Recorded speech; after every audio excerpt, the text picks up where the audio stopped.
We're here today on the Underground Performance Podcast with Luke Carroll, IFBB Pro, and Austin Karr, IFBB Pro. And the last few episodes, we've been really getting into PEDs, insulin, GH. Today, we're going to get more into the actual training part of things and different methodologies. And there's a lot of different ideas about the proper way to train and how to train and techniques and so forth. So, who wants to kick it off? Well, I'm interested to hear Larry's protocol. Yeah. Let's hear your. I want to hear. I kind of want to hear a little bit of a background where you started and how you kind of developed into the method that you're at now. Basically, I think that would be an interesting topic, kind of over the years, how you changed, how you progressed. Okay. So initially, I started training when I was 12 years old, and like everybody else, with a cement weeder weight set that my father bought me in my house, and I would bench press to failure, and then I'd roll it off my chest onto my stomach and deadlift it off myself, put it back, and do it again. Did you have one of those like really narrow benches that everyone started with? The cheap, shitty thing, But I was, 12 years old. So. Yeah. So I think I just did bench press and whatever I could figure out how to do with a barbell. Curls. Yeah.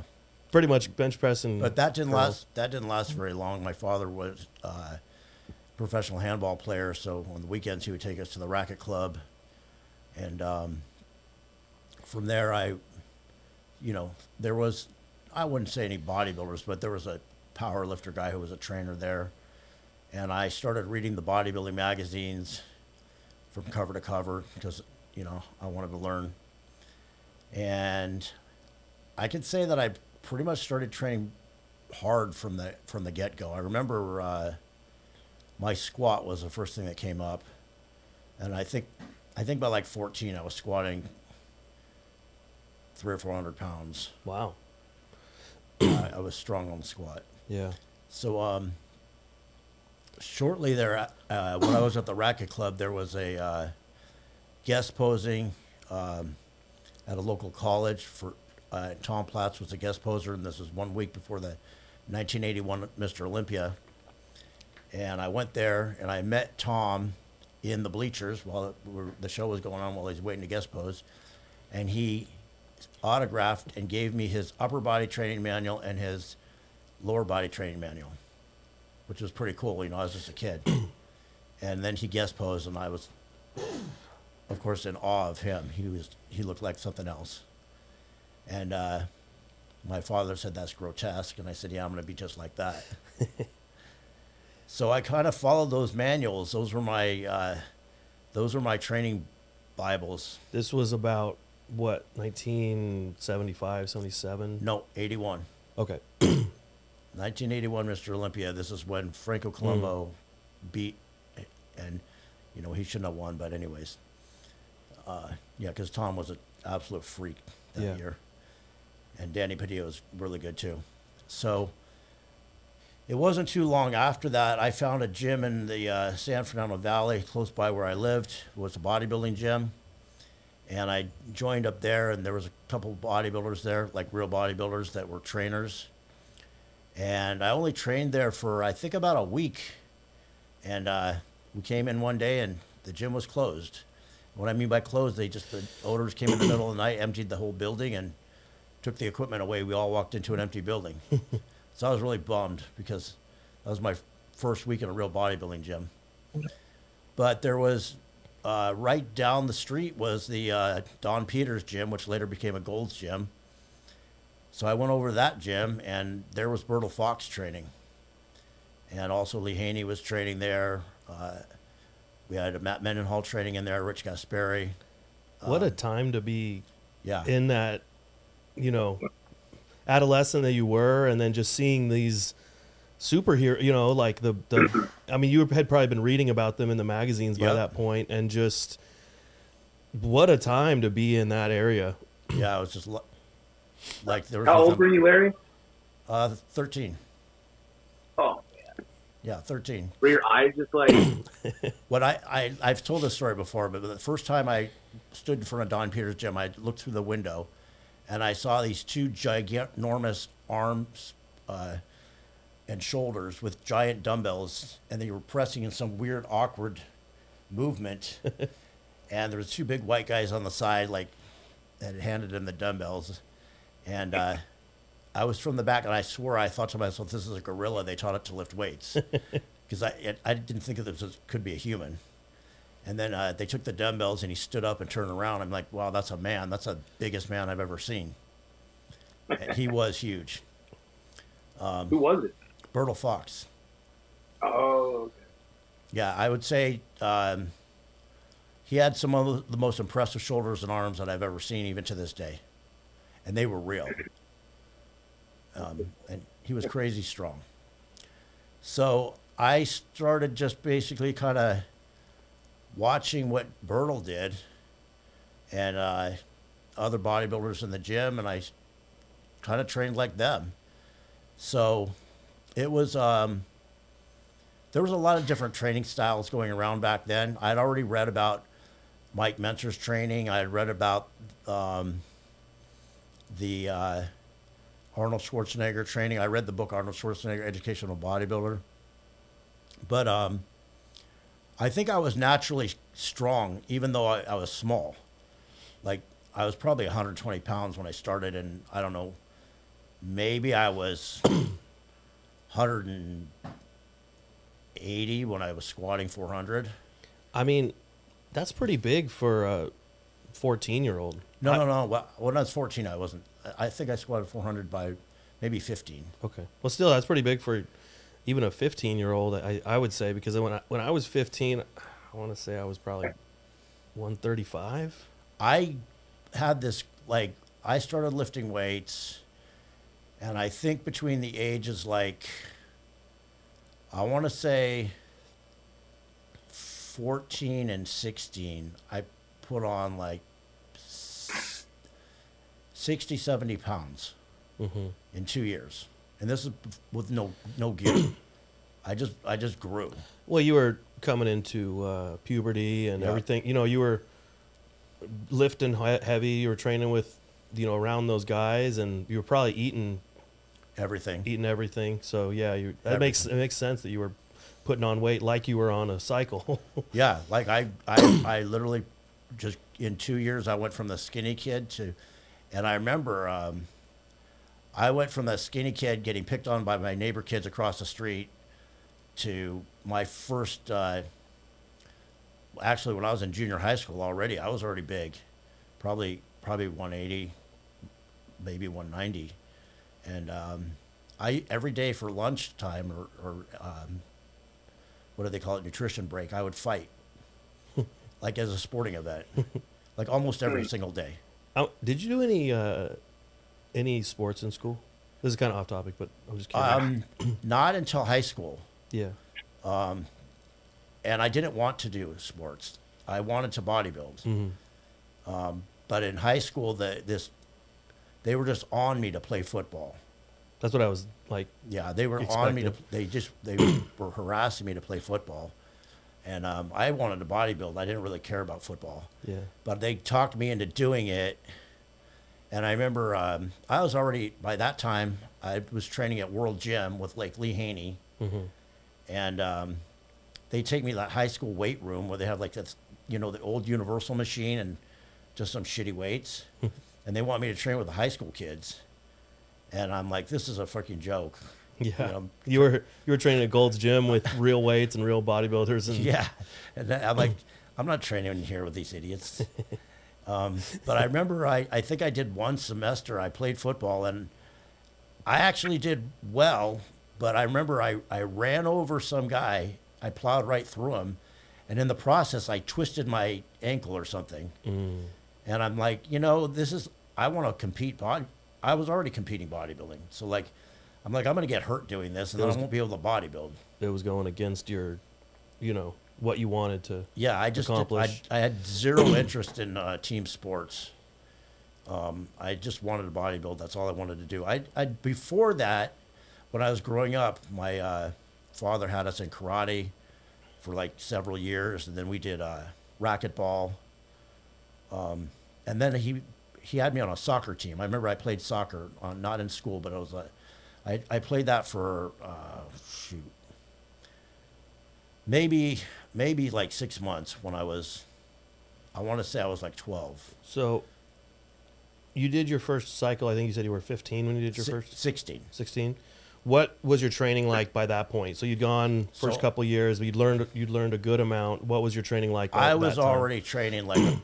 Let me put it this way: I got kicked out of Don Peter's gym for training too hard. We went on People's Court. Judge Wapner. I sued him. The original Planet Fitness. Yeah. And really, the real thing was he came up to me and he's like, "You're not doing it right," because he was like, I guess he was a former Mr. America, and there was a group of kids there. We were all like teenage bodybuilders, and he wanted to be the coach of all of us. Mm. And he's like, "You're not doing it right. You got to go slow and this and that." And I'm like, "You see that big guy over there?" And I pointed to Bertle Fox. I'm like, "I'm not trying to be like you. I want to be like him." And he's not. What he's doing is nothing like what you're telling me. Mm-hmm. So I'm going to do what he does. He didn't like that. So really, I just looked at the biggest dude in the gym, and what he did, I tried to do that. And he was lifting really heavy weights and training just really hard. What was the, do you remember like the amount of sets, the amount of exercises? He did a good amount of sets, but like, man, he would do incline dumbbell curls with like 120-pound dumbbells and bring them all the way up to his ear and his elbow up in the air. Mm-hmm. He would do bench press. He had 225 plus like 435s on each side. So I think it was about 500 pounds. And he'd do that for a strip set. He'd rep out like 3 or 4 reps. They'd pull off a 35 each side. He'd do 3 or 4 reps all the way back down to 225. Did you ever train with him, or was he just he was doing his own thing? I was a little too small at that time. Gotcha. To train with him. Mm-hmm. But yeah, so when I was training as hard as I could, I remember like even when I got kicked out of there, I left and I went to Steve Davis gym in Panorama City, which had Albert Beckles was training there. Steve Davis was a former pro. There was a bunch of big guys there, and that's when I was 16. I met Mike Sable. He was my first coach, and he kind of taught me a little bit about form. I already knew how to train, but he taught me like strict form and stuff. Mm-hmm. And it was a typical, 10, 12 sets per body part, different exercises, mostly free weight, basic exercise, some cable things. But I still trained really hard because, I had seen Bertle train. I was still following like Tom Platz and Mike Mentzer. And mm-hmm. I just gravitated towards the hard training, and I liked to lift heavy. How much volume was in Tom Platz's program that he gave you? Do you remember? Because Platz was kind of more of a volume guy, right? He had crazy intensity, but his volume was, not that, 20 sets. It seemed like. No. He had this one workout for legs where he would just squat for 10 minutes with 225. Mm-hmm. Then his next leg workout was a regular, more traditional workout with working up in pyramid style. So he'd stagger. Yeah, the workouts. Yeah, he did this one workout. It was just one. You do just a 10 rep. You do it not by reps, but by 10 minutes. You just squat for 10 minutes straight. And I did get up to where I could do 225 for 10 minutes, just nonstop. And that was like the whole workout. That sounds brutal. Because after that 10 minutes of 225 squatting, you're just dead. Yeah, that's. But the other that sounds like a cardio session. 10 minutes straight. High intensity cardio session. Yeah. So, but the other workout was more traditional, just like a regular pyramid up to, a couple heavy sets. Mm-hmm. No, it wasn't super high volume.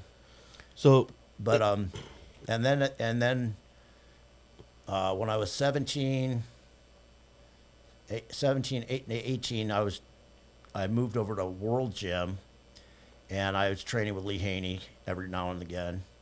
That's so And- cool. And Yeah. well, he lived in the valley also, so sometimes we would drive together Carpool together. over to the gym, and I trained with him and Gaspari a few times. And then at World Gym, you had like Samir and Frank Zane, and just pretty much almost everybody was coming over there. And it was still like traditional 10, 12 sets per body part, 3 or 4 exercises. But I always tried to train harder than the bigger guys around me, because like I knew if in order to train with them, I wasn't as big and strong as them, obviously, because I was still a kid. Yeah. And, like Lee Haney outweighed me probably by 100 pounds.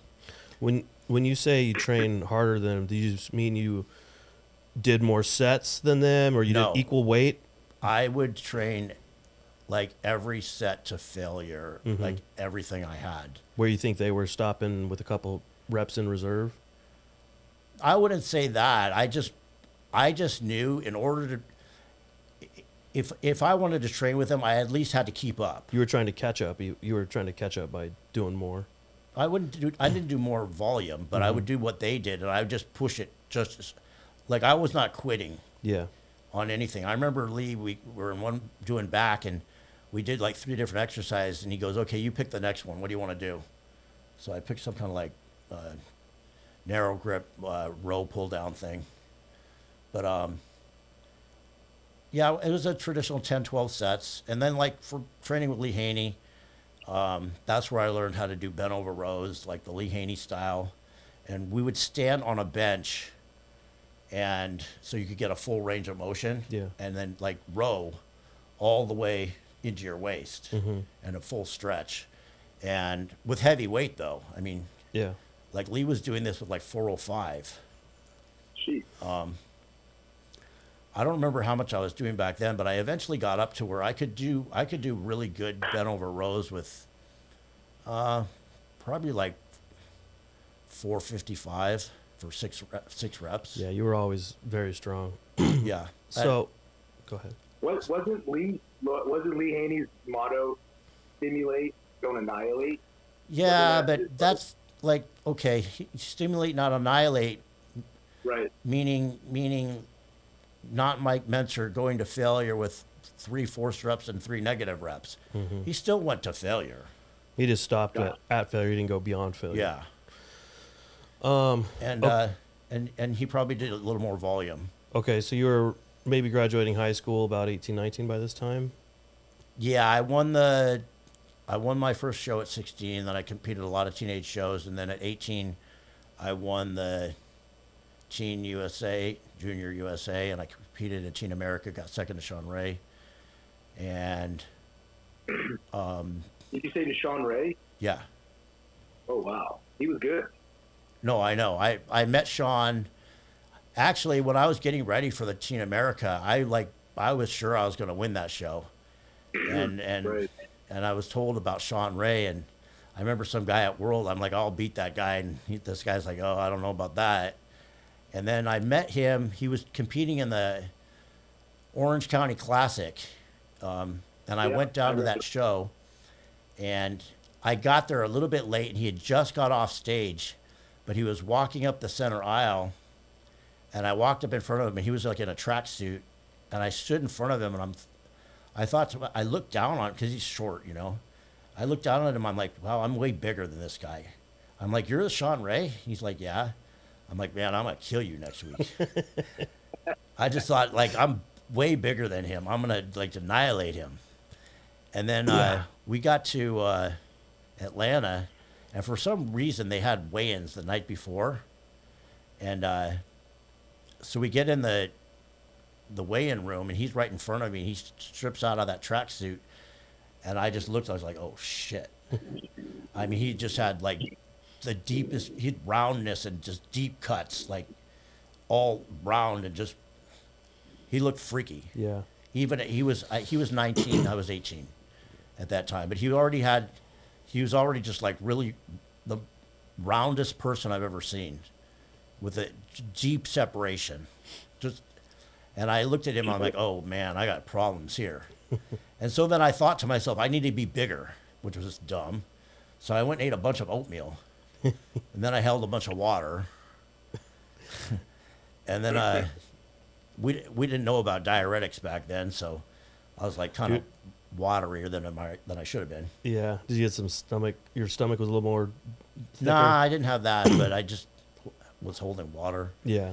I wasn't as dry as I should have been. So by this time you're 18, 19, you're still training in the valley, and you're training what, mostly 12 working sets, 3 sets of 4 different exercises, 3 sets per exercise? Like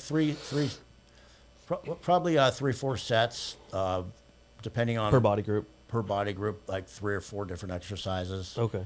So, and then were you doing drop sets by this point, or supersets, or was it just kind of straight training? It was just pyramid up to your heaviest sets and go to failure. Okay. Didn't do drop sets, didn't do negatives, none of that. I didn't learn any of that till I met Mike Mentzer, actually. Yeah. When did you met Mike when you were about 20 or something? No, I was 19. Okay, so right at that time, you met Mike, and then tell us about that. So then I met Mike, and I talked him into training with me because, you know, I'd seen him in the magazines and everything. And he's the one that taught me his version of high-intensity training with the, you know, we'd basically do 1 straight set as a warm-up and then 1 all-out set to failure with the 4 reps and negatives. And it was really intense. Looking back on it, I can say I did gain a good amount of size that year, probably because I was growing anyways, but also the training. I did gain a good amount of size, but I always felt like it just wasn't enough. Like you wanted more sets? Like certain things like back. Like, you know, we would do like 3 exercises for back, and it was like you can't hit your whole back with 3 exercises. And it was only like 1 real top set exercise on each one of those. Yeah, and it wasn't that the sets weren't good. They were, the intensity was that. It's just it wasn't enough movements, I felt like. And then was it in those days that Mike was doing like where you only train a body part every 8 or 9 days? No, we trained each body part once a week. Okay. I don't know where he came up with that stuff later. A little bit later. Line. Okay. But each body part was once a week, and we trained like traditional, like chest. Yeah, what kind of split was it? I think it was like chest, shoulders one day, back another day, legs another day, and arms on another day. Okay, so it was like push-pull legs, then with an arm separate. Bro split. Yeah, and really high intensity, and I did grow. I did get a lot bigger that year, significantly bigger. But I always felt like, you know, like I felt like I could do a few more exercises, and we did almost exclusively Nautilus machines. How long were your workouts? Oh, short. Okay, yeah. So that's why you wanted a little more. You wanted like a 2-hour workout. Yeah, we'd get in there and I don't know, we'd probably be done in 30, 40 minutes. Mm-hmm. That makes sense. Yeah, because we do 1 warm-up set and then 1 all-out to failure, and you do like 2-3 exercises for a body part, and you're done. Yeah, yeah. And then, so did you pretty much start to adapt after you finished training with Mike, did you start to adapt his principles and your principles and make what you have now? Or did you learn, again, another style from someone else after that? So after that, I think I trained Mike's way until when I was 20. I, first of all, right after the Teen America, I had colitis and went into the hospital for 6 months. I had emergency surgery, had my colon removed. And then shortly thereafter, I don't know, I got in a bunch of trouble and I ended up going to prison. I didn't realize you were that young when you had your colon removed. Yeah, right out, literally like 3 or 4 weeks after the Teen America. Wow. I just all of a sudden got really, really sick, and I was like shitting quarts of blood and emergency. Right, went to the emergency room. They said if I didn't get there that night, I would have died. Wow. So did you get into? You got into powerlifting pretty hard then. Was that when you were? So I was 14 months in a county jail with like no weights and no food. So I got real skinny in there because like that's what happens. you can't eat. They barely feed you, and there's no weights. But as soon as I got to, well, I started lifting a little bit at CMC at the reception center. I was only there for a few weeks, and then I got to Corcoran, and just started training. And they just had, pig iron weights and those, the hex dumbbells. Mm-hmm. I still like those dumbbells to this day. They're just like solid. Nostalgic. And so yeah, I would just do like basic movements, and then one day somebody announced that there was a powerlifting meet coming, and this Christian Powerlifting Federation came, and someone told me to get in it, and so I did, and I think I almost caused a race riot. Tell us the story. So there was some big black dudes there that could bench 500 plus pounds, and I think at that time my best bench was like mid 300s, but they had real skinny legs. They couldn't squat. Yeah, Couldn't deadlift, couldn't squat. Yeah, so when it came to the squat, like well, first of all, I had heard about squat suits, but I didn't have one, so I put on these really tight jeans. Some denim jeans. To squat. It's kind of the same concept. But that's what we wore anyways in prison, was these jeans. Yeah. So I got these really tight jeans to squat in. I remember I was squatting, I think it was like 400 something, and I squatted down and my jeans just exploded in the middle of the squat, but I still got the lift. So anyways, yeah, I killed them on the powerlifting because... Was that when you were on the platform, or was that when you were just like in training? No, on the platform. I squatted down, my jeans just went like busted open. Is that what caused the race riot? Well, what caused the race riot is that well, we didn't actually have one, but the tension was pretty high because they were all pissed because they were like these big black dudes with like 21-inch arms benching 500, and they had been in prison their whole life, and here comes this kid. And I only benched like 350, but I just destroyed him on the squat. I think I squatted like 500 there. And then I got transferred to CMC. I was only there for about a year. I got transferred to CMC, and there they had a real powerlifting team. Mm-hmm. And so you got to actually learn how to powerlift. They had powerlifting meets, and they had some. They were old prison guys, but they were like they studied Ed Cohen training methods, and we used to get the Powerlifting USA magazine, and they had bench shirts and squat suits and knee wraps and all that kind of stuff. Yeah. So there was like 3 or 4 really good powerlifter guys. They're older than me, and they really taught me how to, well, not fully right, but they taught me how to powerlift. Mm-hmm. So there I did sort of a combination of like powerlifting with my bodybuilding. Yeah.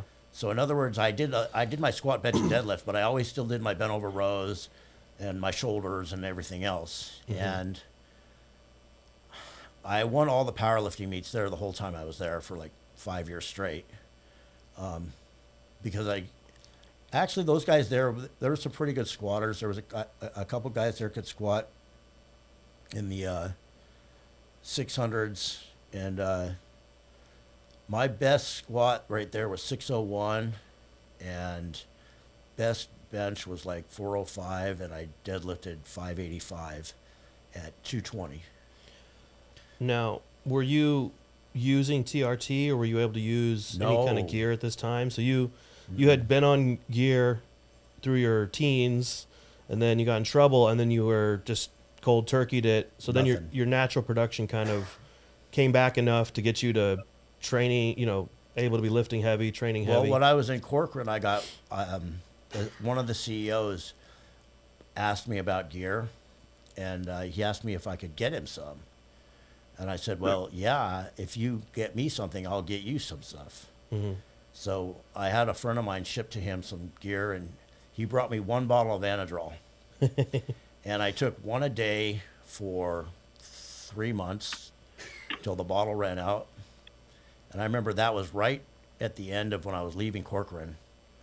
And I think I finished about half of it at Corcoran and the other half of it at CMC. And I think I put on about 20 pounds with that. Yeah. And the thing is, I kept all of it. Yeah. Like I gained that, and then I didn't have anything. I think probably because your training capacity was so much. I mean, that's all you were doing was probably recovering, training, and eating. Yeah, it's true. I was eating a lot, and I would just basically I'd go to work. I worked as a clerk in the rabbi's office, and I'd just type his memos and train. And then at night I'd go to college. They had Chapman University. Oh, so you're actually pretty busy then. Yeah, but I mean, I still had like plenty of time to train and sleep. I mean, you're going to get your mandatory sleep in because they lock you in at a certain time, and Yeah. you to get out at a certain time. You're on a really regimented schedule, so like you're eating at the same time every day. You're sleeping at the same time. What was your food like when you were there? Because it's a little better than in prison than in jail, right? Yeah, I mean, you could get extra food because people would like bring stuff out of the kitchen, and they'd sell stuff on the yard. Oh, okay.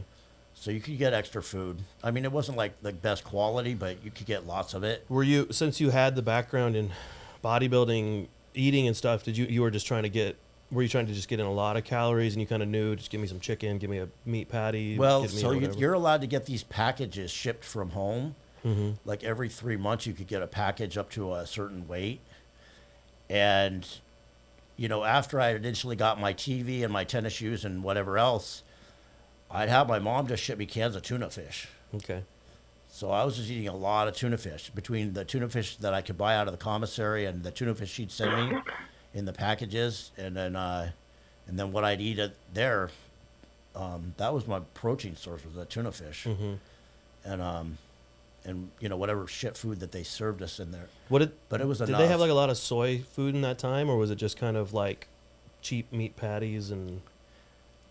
You know, I now that I think about it, I mean, it was actually probably not Not as bad as it is now. It wasn't so processed back then, so actually it was probably decent. Yeah. You know. Was it just like a lot of like potato, like cheap food, just potatoes and whatever was kind of cheap? Yeah. Okay. You know, potatoes, chicken, eggs, Okay. stuff like that. But you know, I'd eat a lot, or as much as I could in there. So, I don't know much about powerlifting. Can you kind of share what you learned in the powerlifting program, or maybe just? Well, what I really learned from powerlifting is biomechanics of lifting, and this is where I think a lot of bodybuilders fall short. Like, I didn't know how to squat properly, or how to deadlift properly, or how to bench press properly, or any of that. So I learned how to lift properly, like, so you could get the most out of the movement. And you know, even though the goal is 1 rep max, we usually do like heavy sets of you know, in training 3 to 5 reps. You know, Then you kind of taper 2 to as 3. you get closer. Yeah, you do like a peaking. I used to do the Ed Cohen peaking cycles. Okay. Where you start at like high reps and lower weight, and Taper down, and every then week you weight goes increase in. the weight and lower the reps until you finally got to. And the Ed Cohen, I used to get the magazine, so I had Ed Cohen's whole powerlifting cycles in there. So it was basically like a pyramid thing. And you'd peak all the way to the meet, and that thing still works to this day. I mean, it worked for Ed. He was one of the greatest of all time. Yeah, and he still has records. Yeah. Okay, so let's maybe fast forward a little bit to you get out of prison. Do you get back into bodybuilding hardcore after prison? So when I first got out of prison, I went back to training. I had no intention of competing right away. I was just working, trying to make money. But then Boston Lloyd's father, I was training at John Lloyd's gym, Boston's father's gym in Northridge. Was that the Gold's Gym Northridge? Yes. Okay. And because my office, I was a marketing manager. My office was like 1 block down the street from there. Was that when you were selling knives? Yeah. Okay. And so I was training there, and I remember a bunch of these older guys were getting ready for some Ironman Masters competition, and it was like 5 weeks out. And I was there on a stationary bike one day, and John says to me, "Hey, fat boy, do you think you could jump in this competition?" And I'm like, I've never been fat, but I'm like, "Oh, fat boy, huh?" I'm like, "You don't know me. Like, you don't know that I won all these shows and stuff before." So I dieted for just 5 weeks, and I jumped in the competition. I think I took like third my first time back competing. And so then after that, I just started competing again, and I just kept going. And my training kind of evolved through the years. And now I'll get into actual methodologies of training. So on the one hand, yeah. Larry, were you working with a coach at that time, or were you just No. watching the other guys and writing this stuff down and just kind of go by what you learned from Mike and Lee and all those guys? The only coach I ever had was Mike Sable when I was 16 for that one show. Mhm. And he mostly had me diet. And, you know, and then after that, I did all my own. I did my own dieting, my own everything. Mm-hmm. Well, Nasser coached you a little Yeah, bit. but that was later. Yeah. That was way later. Yeah. But yeah, I you did everything myself. Wow. You know, you didn't have prep coaches like today. Not so much. I mean, there was probably some around, but I mean, other than like at the elite level, I don't think really prep coaches were a thing until like the 90s. Yeah, Milos was probably one of the first kind of. Yeah, but he came in the 90s. Yeah, that's what I'm saying. No, I think Chad Nichols was like one of the first ones that was like a prep coach for the pros. Mm-hmm. We didn't really have. I mean, I had coached people for shows just because they came out. People would just come up to me, even as a teenager when I won Teen USA. I remember this older guy came up to me and said, "Can you get me ready? I want to compete at Mr. Las Vegas." So I prepped him for the show. Yeah. But I just had him do what I did. Mm-hmm. And he actually did pretty well. I mean, I don't think we knew very much about nutrition back then, but all I knew is, you know, eat less and, you know, Yeah. eat more clean food, Move more. Eat Take- less, move more. yeah, did a ton of cardio back, you know, when we get ready for shows back then. And then, you know, basically we'd take out the dairy products, take out the bread, and, you know, just work your way down to lower carbs. Mm-hmm. So let's get into the methodologies a little bit that you started implementing. So here's what I'm going to say. So you had there was a big fight in the 80s between Arnold Schwarzenegger and Mike Mentzer, because Arnold, you know, wanted things his way, which is 20 sets per body part and high volume. That's what he preached. Pump workouts. Well, I wouldn't say they were pump workouts because he trained hard on some sets, obviously, But it's just such high volume. but he just did a lot of high volume. And then you had Mike with a totally different philosophy of like this high intensity to failure and negatives and all this and very low volume. And I would say if I had to pick one over the other, I would say that I would go with the high intensity over the higher volume. Mm-hmm. However, there is some merit in both scenarios. And I'm not saying 20 sets per body part. I think that's ridiculous. If you're training hard, that you're gonna overtrain. Yeah. But I don't think you'd be able to do 20 sets like legitimately. By the end, you'd just be like not moving not like if jelly. Not if you're training like Yeah, if you're not training hard. really hard. Yeah. No. But when I say high volume, like so there's different muscle fiber types. And let me explain it to you. So you have your slow and your fast twitch muscle fiber types. And usually after 10, 12 reps, your slow twitch muscle fiber kick in, and those are more endurance fibers.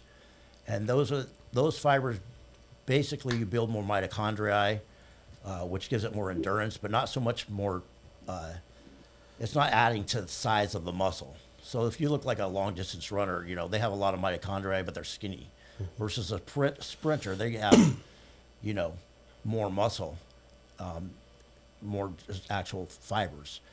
Now within the actual fibers, you have 3 different fast twitch muscle fibers. I think a lot of people don't understand this. You have your FT1, FT2, and FT3 fiber types.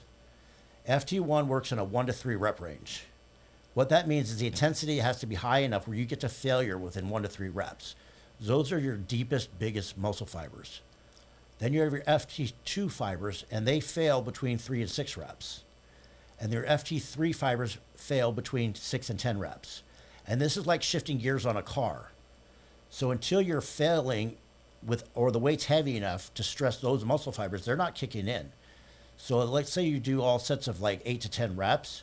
Well, you're never touching those FT1, FT2 fibers. It's not happening.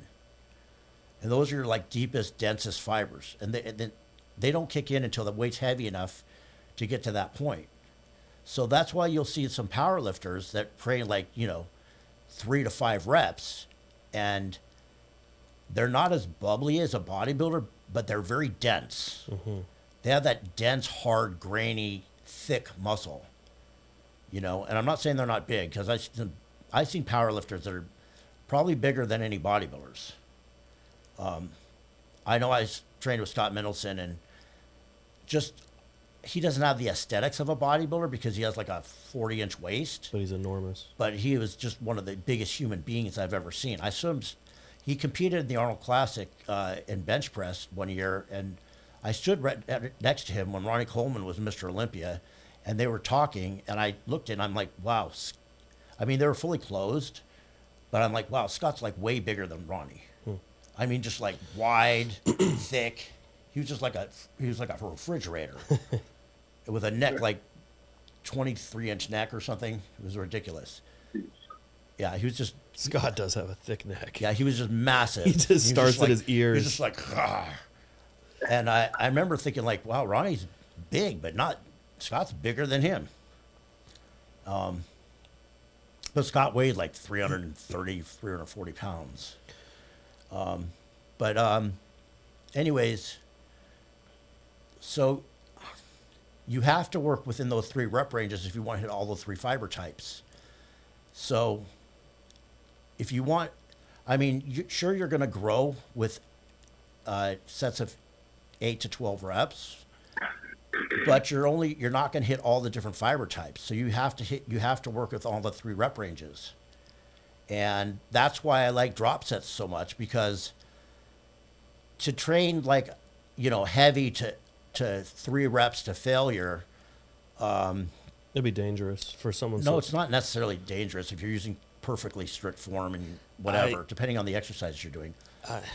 I think that if you or I trained only up to 3 reps, like say we did a deadlift, my deadlift would be so insanely heavy that like stuff would start to give out. I'd be deadlifting 700 pounds for triples. So I think that it's just safer to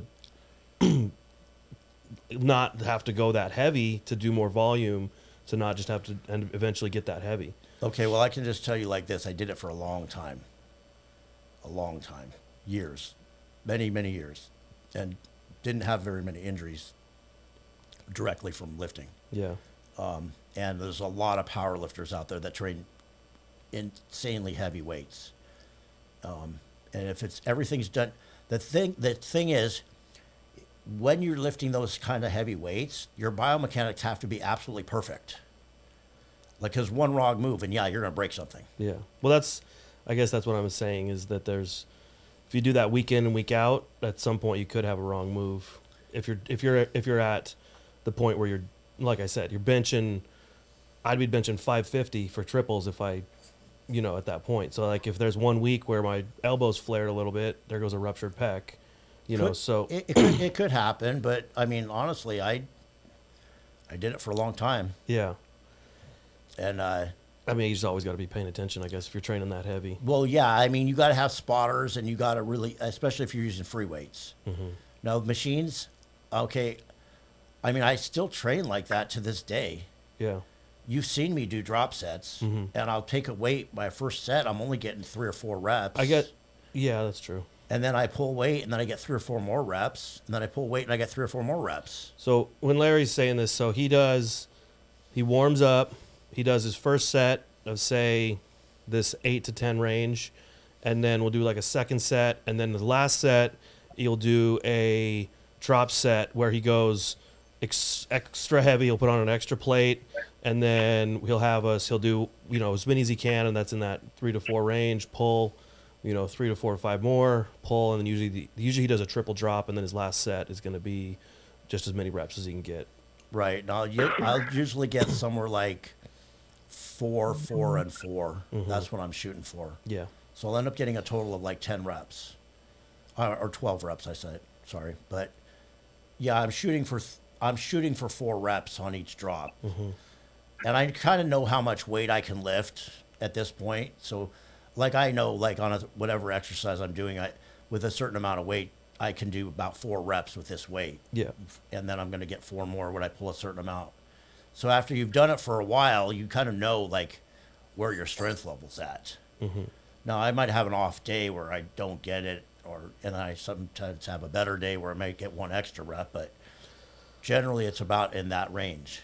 Do you try to progressively overload each week where you're going in a heavier, or do you kind of just stay at that number? Say you're doing hack squat and you're doing 6 plates. Do you come back the next week and try to do 6 1/4? Here's the $1 million question. The answer is yes, but yes, I do. Every week I want to try to get stronger. Every week I want to try to lift more than I did the week before. The but is there was a point when I was at my peak, which was my like early 40s, where I honestly did not want to get any stronger because I was scared of breaking stuff, because I was lifting like insane heavy weights on everything. Like like on the, that flex lat pull down, I had like 8 45s on there. On the Nautilus pullover machine, I had the whole stack. Yeah. And it got to the point where I was so strong, like I just didn't want to get stronger because I thought like I'm for sure going to break shit at this point. And that's about the time I started getting injuries. Now, one thing I'm going to tell you is injuries don't come from the training. They come from the drugs. And what I mean by that is certain drugs like Trenbolone, Androl, you're able to lift more than you really can. And what I mean by that is your adrenaline and, aggression CNS. and everything, CNS kicks in so hard that you're probably pushing to do 2 or 3 more reps than your body really is meant to be able to do with that weight. So that's when the injuries start happening. So you're taking those high androgens and you're like, everything feels light. You get a little artificially elevated. You're artificially elevated beyond the point where your muscles really aren't that strong. Yeah. You're pushing to a point where, you really can't lift those weights. And when you get to that level of strength, I think that's when you start, that's when Ronnie started getting effed up, because he was just so strong on so many exercises, lifting in. And, usually power lifters don't get hurt. But power lifters are like working up to,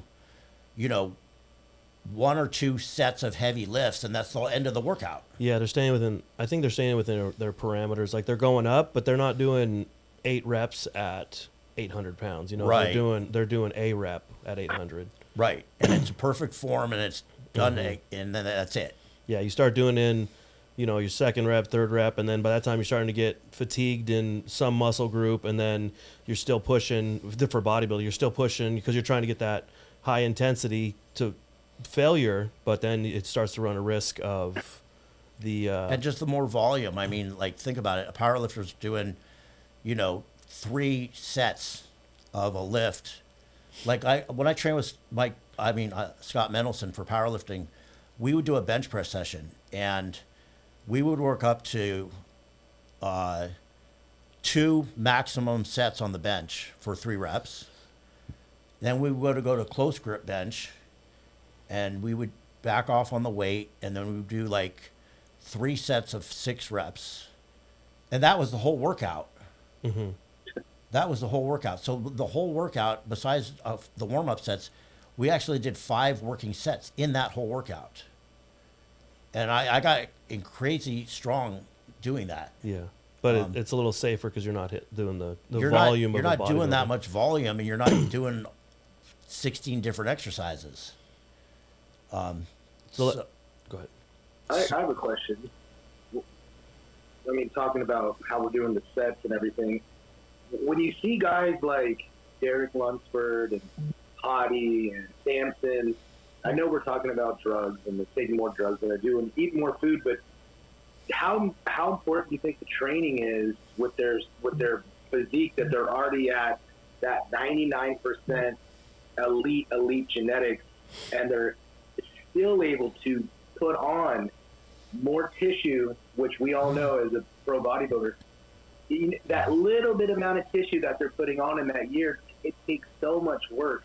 How important do you think the training is with their physiques that really accounts for that different look that they're going to get at the next year on the Olympia stage? So I'm going to answer this in two ways.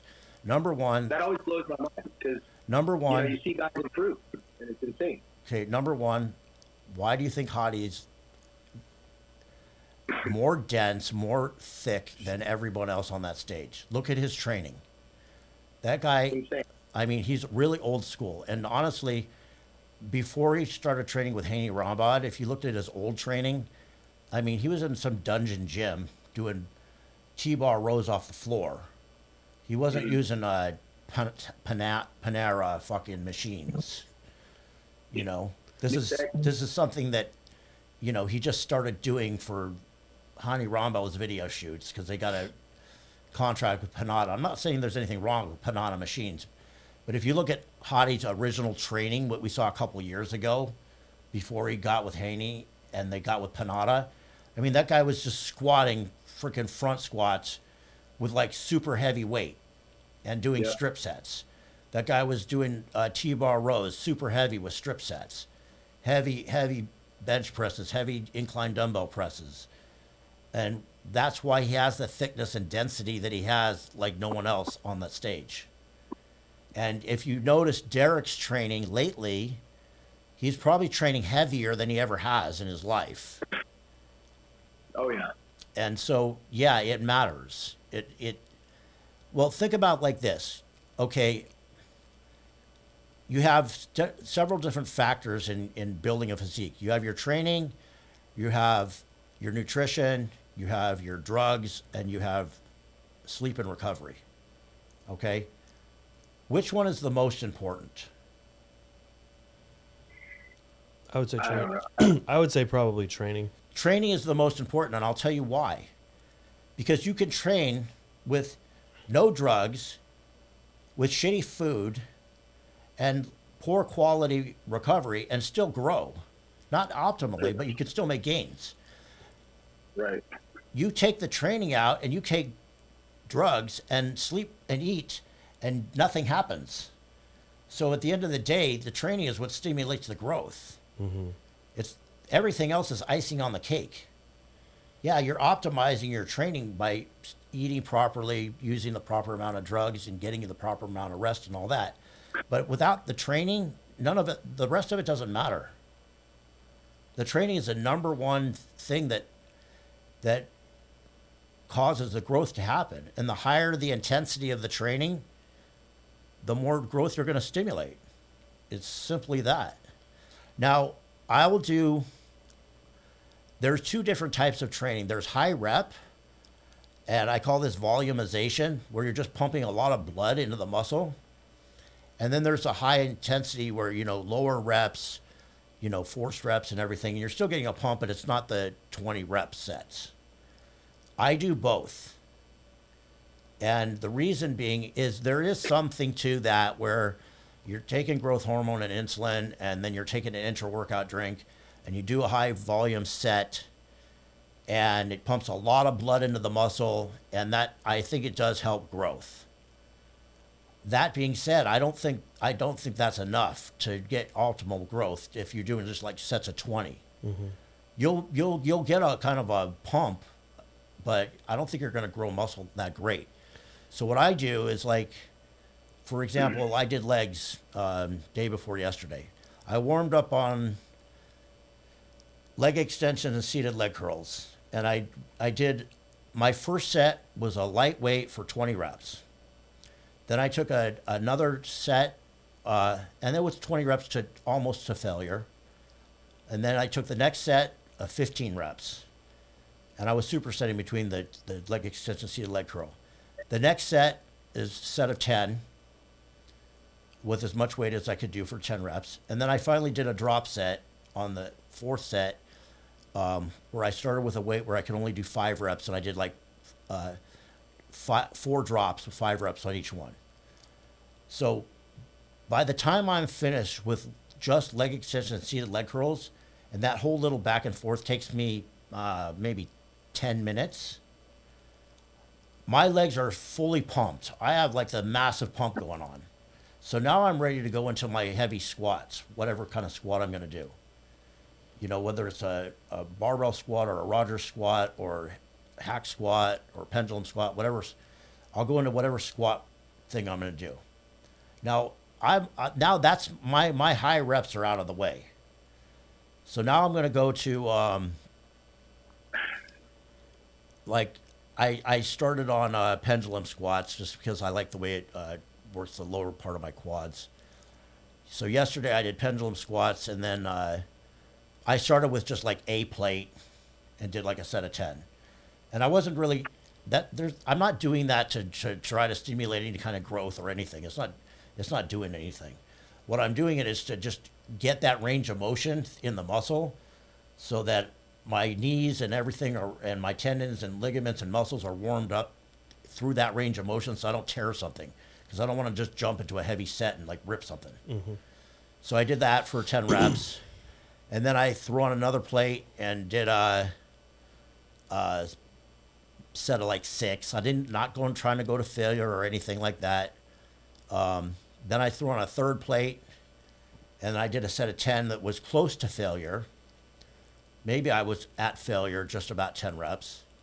And then my final set, fourth plate, that was a drop set. So then from there, I went to the hack squat. Right away, I started with just one plate which is like nothing, just to, again, get that range of motion. 3 plates, I did like 5 reps, and then went straight to 5 plates. And I went straight into a drop set. Usually I do a set of 10, but I only got 6 reps with that yesterday with the 5 plates on each side. So you only did one working set on the hack squat? Which was a drop set? Yeah, I usually do a set of 10, and then I do the drop set. But because I only got 6 reps, mm-hmm. I just went ahead and did the drop set right there. I just had them pull a plate so I could keep going. Yeah. Because I just wasn't feeling like the strongest. And then after that was standing. Usually I'll go to a leg press, and I'll do a set of 10 and then a drop set. I haven't been doing leg press recently just because I got like a stress fracture in my ankle. That keeps coming back, so I've been trying to let that heal. Larry goes extremely heavy on the leg press. He'll do yeah. We have 300, 600s, and then he'll put these 100-pound bands on, and then he'll do maybe 4 or 5 more 45s. I think it's about 1,100 pounds. Yeah. He goes, and he has to have somebody hold him into the leg press because it's so heavy it'll just start pushing him out. Yeah, it'll push me out of the machine. Do you do anything after the leg press? No, then after the leg press will be abductors. Some kind of leg curl, either lying leg curl or standing leg curl, adductors. Like yesterday I did standing leg curl, and I did that as a giant set. I did 3 sets each of standing leg curl, and again I started with a set of 20, then a set of 15, then a set of 10. And then I did that on all 3, standing leg curl, adductor, and that's it, I'm done. And my legs were so sore yesterday, I couldn't walk to the bathroom practically. My quads were just obliterated. So that was a pretty good outline on how Larry will do a workout. He'll kind of adapt the same principles to chest, to back. So that's pretty much how. That's a pretty intense training session. Mm-hmm. Especially been training for that many years to do that and to stimulate the muscle that much. That's fucking impressive. And, if I do anything less intense. I don't. It nothing. I don't. Nothing happens. You don't feel it? I don't get anything out of it. Like Wow. anything less, and I just don't get anything out of it. Let's kind of shift. Austin, what's your kind of style that you're doing now? You know, it's changed over the years, but I All right, started I out- guess what's your style that you think grew you the most mass is what I kind of prefer. Well, and I don't want to sound like this is cocky or anything, but my legs are just so dominant genetically that I really didn't have to do a lot to get them this size. They were already big when I was a kid. But I would say what Larry was saying earlier, the biggest thing as a kid growing up, I was squatting at 15 years old, 4 plates, 5 plates, and I would just literally, I didn't even train any other body part. I would go to 24-hour fitness in Las Vegas, and I would just throw on plates upon plates on the squat rack. Oh, we lost audio. We lost audio.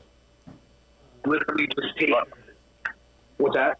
Oh, we lost audio for a sec. Say that again.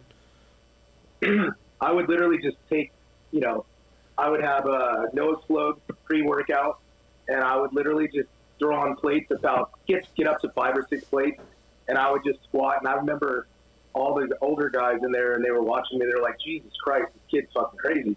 And my legs were tree trunks back then.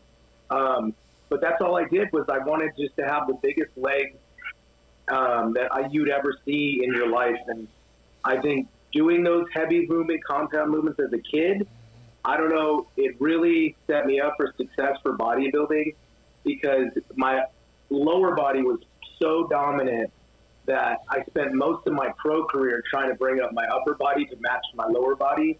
And I truly believe if you train a body part from the ground up as a young kid and you really stimulate those fibers when you're young, you're going to have muscle memory like no other to build. You'll be able to have that for the rest of your career. So if I was a younger bodybuilder coming up, I would do your 3 main power movements. I would do your body, your deadlift, your squat, and your bench press, and get those 3 movements equally as strong, because doing one powerlifting movement like the squat, it kind of screwed me for my career. But doing squats, I feel like, are the best. You can't beat a squat. I mean, do you guys feel the same way on that? I feel like I don't squat anymore, barbell, but I do use. I think I You're a learned. hack squatter. I love the hack squat. No, but I learned how to squat. I've always had good mechanics to squat well, but when I learned how to squat to grow my quads, is started using a wedge, started using the safety squat, because safety squat kind of almost mimics a front squat, so it keeps you really upright torso. And I just found that like that's a way more mechanically advanced squat than just squatting. I think that with a traditional barbell squat, I mean, depending on your mobility, if you have poor ankle mobility, you'll start bending over at the waist and kind of do a good morning where you get really strong glutes, really strong lower back. So I just think that like once I learned how to, proper form on that, I think that my quad development got a lot better. That being said, I did squat, 6 plates when I was, coming up in my 20s. I was just a religious squatter. I always loved doing it. Yeah. But I think that now I squat more to just grow quad development, which I go back and forth. I'll start doing hack squat and then do pendulum squat and then do safety bar squat. Let me chime in on that. Stay closer to the mic. So the first 20 years of my bodybuilding, from when I started as a kid, I did a traditional barbell squat, high bar squat, bar high on my traps, shoulder width stance, and I grew really big quads, underdeveloped hamstrings and glutes in comparison, because my quads were just ginormous. And I got up to 700 pounds squatting like that. And I always had sore lower back and sore knees, even using knee wraps. Then it was about 2000 and I want to say it was 2000 and right after Raw Deal when I opened the gym in Camarillo. It was 2008. I started training with these power lifters, and this one big power lifter named Thad, he was over 1,000-pound squat. And he had me open up my squat to where I was squatting wide with a low bar. And he changed my squat stance. And literally in 1 year, my squat went from 705 to 820 at the body weight of 242. And I went from huge quads and underdeveloped hamstrings and glutes to all of a sudden I had really good hamstrings and glutes. They were like pretty much equal to my quads in that 1 year. And so I totally changed my squat stance, and it was just the mechanics of that.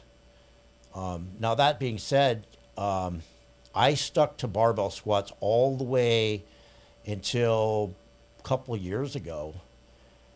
And then I developed this, I have this, it's not sciatica, it's in my SI joint. It just gets jacked up. So lately, I've gone to using the Rogers squat, which for me, I think it's just as good on my legs as a barbell squat, but I'm not getting, I can perfect form and also No lower back pain. no lower back pain at all, like none, zero. Like as heavy as I go, and I do wear a 13 millimeter leather belt, but I mean I've gone as high as 7 plates on each side on that thing, you know, for a few reps. And on that thing I could even do strip sets. Like I'll work up on that thing to a giant drop set. Yeah. And that's like that works my whole leg. Now I will vary my squat stance depending on what I'm trying to hit. If I want more quad, I'll go a little bit narrower. If I want to shift more to glutes and hamstrings, I'll go a little bit wider. Also, we have the winning belt squat, and I really like that one, but it really hits. I kind of tend to do that a little wider, so it really hits my glutes and hamstrings like nothing else. Like I can tell you, prior to learning to squat like that, I did leg curls like for years. Standing leg curl, seated leg curl, lying leg curl, the whole deal. And I never could grow my hamstrings. Not really. I mean, they had, you know, detail, but they weren't thick. And the reason is because the bulk of your hamstring doesn't work in the leg curl. The bulk of your hamstring is working in either a deadlift or a wide squat. That's where you're getting that deep, that thickness in the muscle. And that like totally changed my development when I started powerlifting and squatting and deadlifting really heavy. Also, like when I deadlift, I usually do conventional because it's more back. But if you do sumo deadlift, that really hits your hamstrings and your glutes just because of the way you're standing. So I'll kind of vary and do both. I'll do some workouts where I squat a little narrower. I'm trying to focus on my quads. And then I'll open up my squat and focus on my glutes and hamstrings. So, and I kind of go back and forth between, you know, what I'm going to do. But like there's days like I'll do pendulum squat, hack squat, which I think are like, for me is like almost all quads, very little glutes and hamstrings in comparison. And then I'll go to the belt squat and I'll do a couple sets there. And that really blasts my glutes and hamstrings. You know, I think it's just a stance thing because you go wide. It's a lot of adductors, a lot of glutes, and then you're actually your torso angle. The more torso angle you have, the more you're going to be doing a hinge, so it's going to be more hams, and then the more high bar, upright, narrow stance is going to be more just quads and some glutes, but mostly just quads. It's going to take no adductors, no hams. I still stay pretty upright even when I'm squatting wide. Just because I want to stack my spine. Yeah. I don't want to be bent over, so I still stay upright. But just the widening my stance shifts everything to my glutes and hamstrings. You're still going to get your quads because there's no way to get your quads out of a squat. It's just not focusing directly on your quads as much. Yeah, I would say the adductors take a lot of the load to pull you up instead of If you're wide stance. Oh no, that's what I'm saying. Yeah, Wide stance. yeah, we're agreeing. You're going to incorporate your glutes and hamstrings, whereas a narrow stance, you're incorporating minimal glutes and hamstrings, and it's mostly quads. We're agreeing on that. Larry, you said earlier in one of your, I think you just did it on your training video or your training this week, but what you said with your leg extensions, and I learned this, and I've even trained with him before, was Branch Warren. They would literally at Metroflex, they'd warm up, they would just do like a warm up set, then they would get to like their actual working set. Branch and Johnny Jackson, they literally put the whole rack of a leg extension. It was one of the chain, I think it was Nautilus that makes it, where the weight stacks in back of you and you have the chain and your pulley comes forward. Mm-hmm. They would literally do the whole rack for 100 reps, and I'm talking, they didn't go until the next set, until that 100 reps was done. They would drop set that. They would drop it to, I think, half the rack, and they would do that for 50 reps. Then they would drop set it again, and they would do about 30% of half the rack, and they would literally rep that out for another 50 reps. And that was before they would squat, going to a regular standard barbell, behind the back squat, and they would go up to 4 to 5 plates. But that, I feel, those leg extensions in the beginning of the workout, before you hit your heavy sets of the squat or a hack squat, is crucial to put the blood in there to get really your knees warmed up, everything gets lubricated, and you're going to put so much blood into that muscle that during those high, heavy rep sets with the squat, you're going to build so much muscle fibers that are going to be triggered and firing during those sets. Your legs are going to grow tremendously. I know high reps is kind of looked down upon, but like those leg extensions before the squats, I think that's probably one of the important movements I would always do before my squats too. And I'll tell you something else I do. I wear a old Franz squat suit when I train legs, and I do this. It's not like a double ply squat suit that's going to help you squat a lot more weight. I do this because it just keeps tightness in my hips, and I've never had any hip problems because of it, and it just keeps my squat more stable. But I found what happens is the thing is so tight on my legs, I'm actually doing kind of an occlusion training. Because when I put that on, I'm telling you, after I do those 4 sets of leg extension leg curls, my legs are so freaking pumped, they hurt. Before I ever started a squat, and you'd think that you wouldn't be able to squat as heavy, but that's not true. I can squat just as heavy, or even maybe even heavier after doing that, because it's not really fatiguing the muscles that much. It's just pumping so much blood in there. I can still go just as heavy on the squats, but my legs are so pumped and so warmed up, I have to do very few warm-up sets. Like I remember I used to start with squats, and I'd have to do 1 plate, then 3 plates, then 4 plates, then 5 plates, then 6 plates, to however I was going to finally get up to. Now, after I've done those leg extension leg curls, I'll go 3 plates, 5 plates, 6 plates, 7 plates, depending on what I'm going to do right away. I'm already so warmed up. I don't need a whole lot of warm-up sets on the squats. So, did you do lunges? Did you guys ever do lunges? I used to do walking lunges like a crazy person. I used to go parking lot lunges at one point with 225 pounds, like Ronnie Coleman style. I did that stuff, but I stopped doing that. I'm not saying it's not effective. It doesn't work. It just honestly, by the time I'm done with like leg extension, leg curls, some kind of squat and a leg press, and I've done some abductors, like I don't really have much in me to do lunges. I think it's good for a pre-contest to, you're trying to like get the tie-in in your glute or whatever, but I don't think it's like a mass building thing. You're on trend. You can throw that in there. Yeah. The trend, you'll be fine. But I'm saying, by the time I've done all that, I mean, The few times I've tried to do it in the last few years after I've done the rest of the stuff, I'm lucky if I can do a lunge with my body weight. I can barely stand up after that.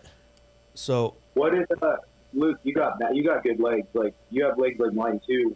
They're round. You have nice tie-ins. The glute, the hamstring tie-in in the back. What did you do for your legs coming up, and how do you keep them like full now? What's your protocol? So my legs actually have been a struggle for me because my upper body grows so fast that they just look like they fall behind because my shoulders just get so big and so fast. So I've had to really just invest into the point where I think with all three of us, like we all got into it and we're a little bit crazy. So we actually just enjoy leg training. I think a lot of people, it's like a challenge. We're trying to almost just see what point we fail at, see what point we fucking die at. And so, I think that the way that I was able to do it, like to get them to catch up or keep up is, I always loved squatting. I was just, traditional stuff, squat, leg press, leg extension. And then years ago I did DC style training. And I love that. Yeah, so DC style for our listeners at home is it's a low volume. You do you do like a rest pause set. Say you pick an exercise. We'll go through like a typical chest day. So you pick like incline dumbbells, and you warm up. Then you do your first set of 8 to 10 reps, and then you set the weights down for about 10 breaths. Immediately pick them back up. You go to failure again. Each set's to failure. You immediately go to failure again, and you're probably about half that. You're going to be about 4 reps. Set them down for another 10 breaths, and then you pick them up again, and you're getting as much as you can. That's in the 1 to 3 to 4 range. And then you do an extreme stretch after that, 60 seconds of extreme stretching. For chest, the example, you'd lay down on a bench with dumbbells, heavy dumbbells, and you'd let it pull out for 90 seconds. And then so it's kind of like a lower volume approach. You do almost every exercise under this style. There's a couple different exercises that you don't do. And then for the intermediate program, you do high frequency. So you do that upper, it's like upper, lower, off, upper, lower, off. So you're doing that workout twice in a week, and then you're using a logbook to just always, that's your training partner, is just your logbook. You're trying to the next week you come, say first week you came in, did incline for hundreds, and you did did over like 15 or 17 total reps. The next week you're trying to do 105 for that same 15, 17. And if you drop to 14, then your objective that next week is to just get 15 or just get more. So it's really like a linear progression logbook. And so I did that for a while, and I did get a lot of growth over that. So I did it for a couple of years, and then I moved back into more just traditional, kind of what I do now. Well, let me go back. So then after that, I got into a John Meadows program, where John Meadows is like very high volume. It's not very high, but like higher volume, lots of different exercises, quite a bit of intensity, but a higher volume approach, I would say. And I actually responded really well to that. But I think that it was just because I was eating and supporting the growth with so much drugs that it almost didn't matter what I did, as long as I just got in there and stimulated. And then now, kind of fast forward into a different approach for what I have now. I got more into just the body mechanics side of it, where I'm really focusing on form. And then I'm just trying to tie in that logbook, that DC style progressive overload. But I'm doing 2, sometimes I'll do 3 top sets, but almost always I just do 2.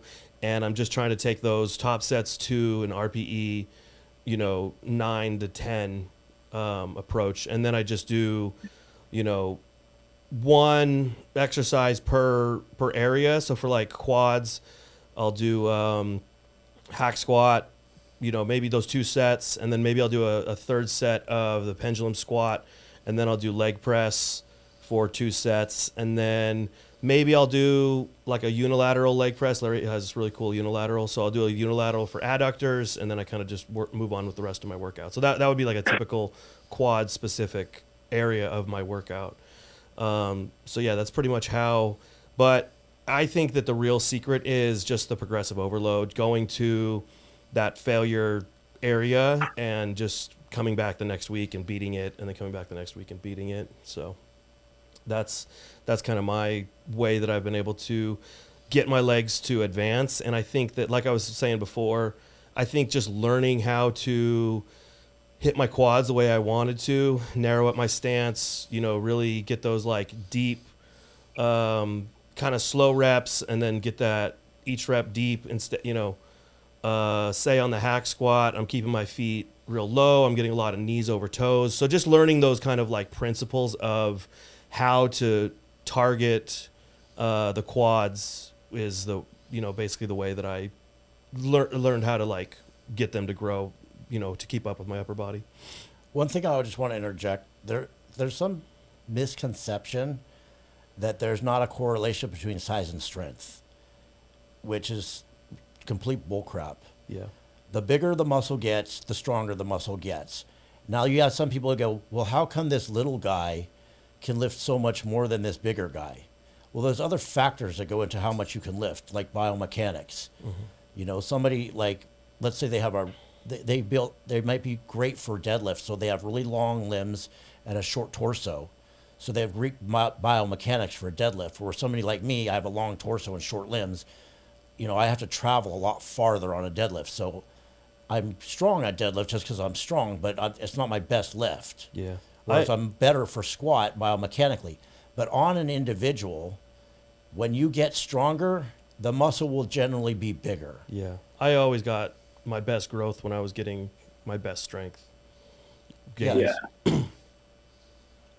Do you guys feel that the technology and the information out there that's on the internet is far more advanced than what we had in the 90s and the 2000s with the people growing in this generation that's coming into the bodybuilding world? The amount of information that they're given as far as stimulating hypertrophy, muscle growth, you think it's kind of an advantage why you see so many freaks now, that these kids, there's 19, 21-year-olds that are just, I mean, you see them online, and you're like, just insane. I mean, I know it's a lot of drugs too, but they're obviously training hard as well.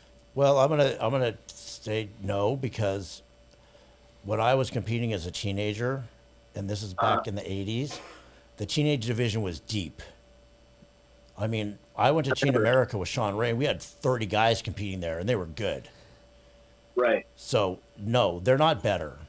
They're not better. Okay. And they're not bigger. That's not true. Maybe they have more drugs. I would say that there's probably an equivalent amount of size out there now, and we're just seeing, because the internet makes it where we can see everybody all the time. True. So we see these freaks popping up, but I think they've always been there. Like Larry said, you know, there was 30 deep. I think there could be 30 deep right now. I just think that, you know, we're not seeing it at shows, because I think there's so many shows that people end up just advancing to the pro ranks so fast that there's not a whole lot of pressure in the NPC ranks. I mean, you brought up a good point, Larry. That does make sense, because I promote the shows too, and I've seen a decline in bodybuilders in our classes from the year I took over in 2017.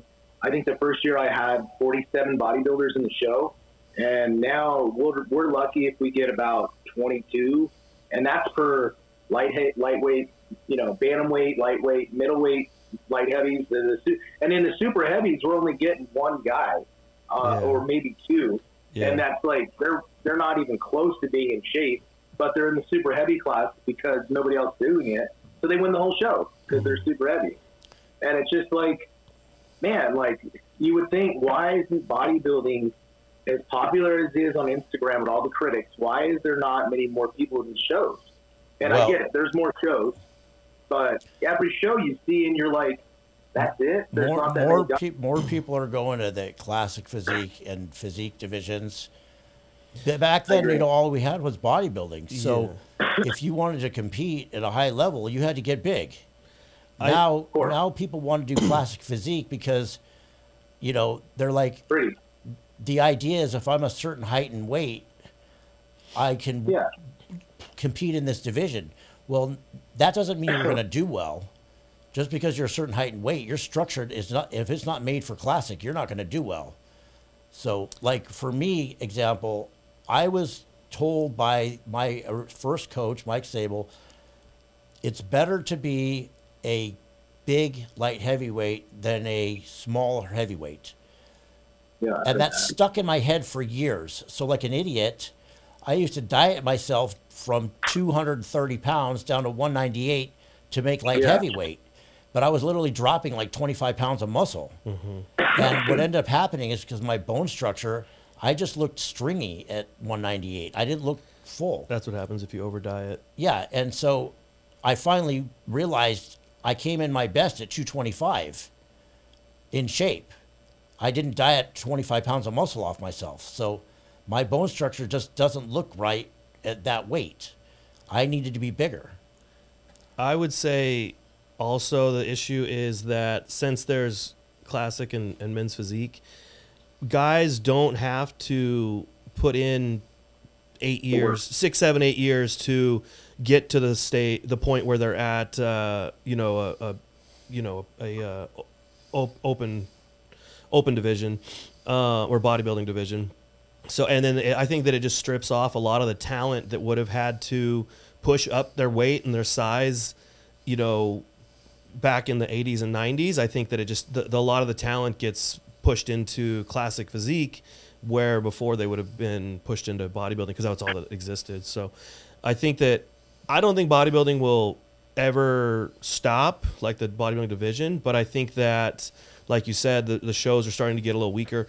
But I think that just the freaks are still there. The people that want to be gigantic are always going to be there. Yeah, I feel like the classic physique division is just it's so popular right now with the guys and it's C-Bum. I mean, C-Bum's revolutionized that whole entire division. Yeah, he's like the face of classic physique probably for the next 30 years as the division is there. He's the Arnold of classic. Yeah, I mean, how many gyms do you go to? I'm sure in California you've got all those gyms in the valley, and probably half of those gyms are just filled with kids that just want to do classic physique, and they want to be like C-Bum. They don't have shoes on, they wear their high socks doing deadlifts, and that's what they look up to, and that's cool. I mean, it's just so much different though from like how my mindset was when I was growing up. I just wanted to be a freak, like Range Warren or Well, keep in mind too that things have changed, and what I mean by that is when I was growing up, Lou Ferrigno was an incredible Hulk on TV. Arnold Schwarzenegger was Conan the Barbarian and the Terminator in the movies. Yeah. They were big celebrities. So we wanted to be like that. You don't see some mass bodybuilders are popular on TV anymore. On top of that, we lived in a different world where, people worked hard. Everybody wants the instantaneous gratification now, and they want it easy and quick. So no one wants to put in 10 years of hard work to get to a certain level. They want to put in 2 years and get to a certain level of whatever that is. And they don't want to put in the mentality there. I don't want to say everybody, but I haven't seen people training hard in the gym. Gosh, to be honest with you, since the 90s. Wow. I mean, I used to go during the 2000s down to Gold's Venice to train, and Charles Glass would be in there training his clients. And I'm not no bragging or bullshitting. Charles and his clients would stop training and they'd stand there and watch me train. Because I'm in there like fucking training my ass off, like with heavy weights, busting my ass, and nobody else was doing that. And this is Gold's Venice. They were all, like on these machines doing these weird movements, but no intensity at all. I think there's still those people that are training hard out there. I think that just probably because of the internet, people can live in Texas and they can live in Florida and they can live in Tennessee. And so there's pockets of these people, and a lot of these people they just build their own gym maybe. And so if you're on the internet, you see a lot of these people training pretty hard. You see Brett Wilkin and Martin, and you see, you see Derek, and you see all the guys at MI40 and everyone. There's a lot of people that are training very intense, and but I think that maybe fitness has just become more ubiquitous, where there's a lot of people that don't want to be freaks like us. They maybe want to see us, but they don't want to put in, they don't want to put in the effort, or they just don't want to look like us for whatever reason. So I actually like it that there's so much more. There's more people in fitness than we've ever had before. So I actually do appreciate that.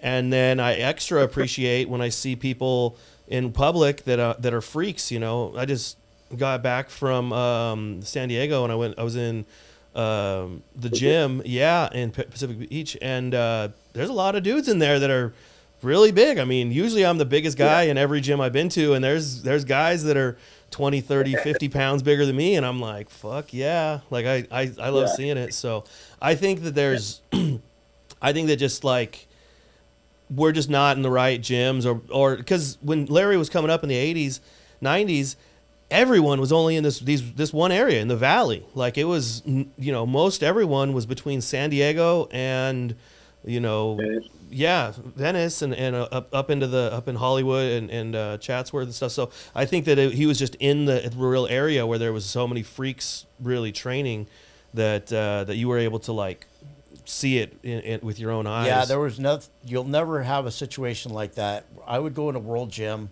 on any given day, and you'd have 20 pros training for competition. Yeah. You'll never see that again. I mean, right next to each other, 20 different pros all training for Olympia or something. Yeah, the only time you'll see that now is if you go to Dragon's Lair on USA's weekend or Olympia weekend. Then you'll see a bunch of people. I think I will. Oh, go ahead. I think it's pretty cool. Like right now that Hani's got Derek and Hadi training together. Mm-hmm. I mean, to me, that's motivating.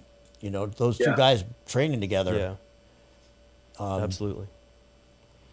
But you see a lot of guys at Dragon's Lair in Las Vegas. I mean, Keon will be there. There's a couple other top level Olympians that are there, and Flex Lewis is there sometimes training with some of the guys. Ramon, the guy in Classic Physique is there. But like you said, you won't see 20 active Olympian pros training in the same gym at one time unless it's near an actual event that's that weekend or the weekend after. So, I think what Luke said is that it's so widespread now and mainstream, and there's so many gyms out there that everybody has a gym now, and everybody's somewhere in another state or a city that you don't see the camaraderie as we used to see with bodybuilding. But now our camaraderie is more in social media, where we'll like a guy's post or we'll comment, oh, that's a badass gym or nice equipment. But you don't know these people personally, and you might see them in person at an expo and be like, oh, what's up, man? I follow you or something. But that's pretty much it. So I feel like the industry's evolved and expanded. I mean, look at all the countries now that are active. Brazil and, Dubai, all of these countries, man. It's like, I don't even know what pros do in what country now. When you see them on Instagram, you're like, where the hell is that guy from? Sometimes, yeah. It's insane. I mean, I think there's a lot of people in fitness, but also, if you guys remember the Olympia in like 2007, 2008, it filled up that entire Las Vegas Convention Center, and now it's like maybe a quarter the size. So, I mean, maybe we hit our peak. Maybe just more people aren't coming out traveling for some reason, but well, it's sold out this year. But the expo is not going to be. The expo was 4 times the size, and you could barely walk through the freaking edges. 15 you guys years ago. Going to the expos with you get the bag for free samples. and you'd have like 45. I'm like, dude, I'm gonna take that free workout today. That's gonna be fucking sick. Yeah, dude. I don't feel like you get any of those samples like back in the day where now you have to buy the samples from all the companies. yeah. Times have changed. I mean, it was a different world, I guess. I think for training guys, if there's a specific type of training style that you guys like doing and it's effective, do that training style, and don't think that one training style is going to be the go all to all for your physique, because your body evolves as you get older, and you might change up your training style, but there's so many different effective training styles that you can do, and you don't need to go off somebody else's what they want and what they think is the best. And my number one thing would be is get a training partner that's there to push you mentally and physically, to push you through those steps, because by yourself, you're not going to get that. Hunter, we should have talked about that earlier, because the most effective thing that you could do for your training is get a good training partner. And exactly like Austin just said, kind of cycle through and see what you like and see what you don't like. Because I mean, as Larry was explaining, as he came up, he did, this style, and then he trained with Mike and he learned that style, and then he trained with, someone else, and he learned all these things, and that's what's built his style into now. And maybe his specific style, I wouldn't get the best benefit from it, but he figured out for him. So kind of, you have to just trial and error, figure out what you like. And that's a big thing also, is you got to train how you like. Because if you get to a style you don't like, but it works good for you, you probably won't stick to it, because it just, you don't enjoy it. So, yeah, so that I would say, try some different stuff. Try, a John Meadows program, try a DC style, try, whatever, a few different styles, and then take notes, figure out. And then that's one last thing. I would definitely use a logbook. I'm kind of like religious about it now. I have a, Google Sheets. It's like an Excel file that I just plug in all my numbers in. Sometimes I'll write them down and then I'll plug them in later. But I think that that's like one of the most effective ways to track progression. All right, let's see. We got, why do people say Primo is weak? I've seen my biggest gains off it just testing Primo. I can answer that easily, because it's highly anabolic and lower energenic. So it's not weak. It's a strong anabolic. It just doesn't have the energetic side effects. So you don't feel the aggression and all of that, but that doesn't mean it's weak. It's still very anabolic. I would say that Primo has always been a more expensive steroid, and therefore people always try to kind of maybe get by on a little bit less, get on a lower dose, whatever. And then, a lower dose of something strong like Trenbolone is doable. But if you kind of low dose Primo, for me, I like to go fairly high dose. For me personally, I like to be in the 700 to 900 range. I don't think everyone should do that. I think you should probably start a little bit lower. But I think that if you try to do the 200 range, that's going to be more, just kind of like a addition to your TRT. It's not going to be a cycle. Let me find. How long? We got a lot of Primo questions. How long can you run Primo for? I mean, I know guys that run it all year round. As long as your blood work is in town. Yeah, same thing with NPP. I mean, yeah, I agree. I think that if you're running bloods every, 4 or 5 months and nothing is out, I've seen like better cholesterol values, and, I stay leaner, more reduced estrogen. So I think that it's one of those that you could probably, in a low dose range, you could add it to your TRT. And then if you're trying to progress, for bodybuilding, I think that you could really run it nonstop. I've run it for 9 months at a time before I kind of hit like an androgenic wall and I stopped making progress. And then I had to take a little bit of time off and come back. But I think it's one of those that's low enough side effect that you could run it for a long time.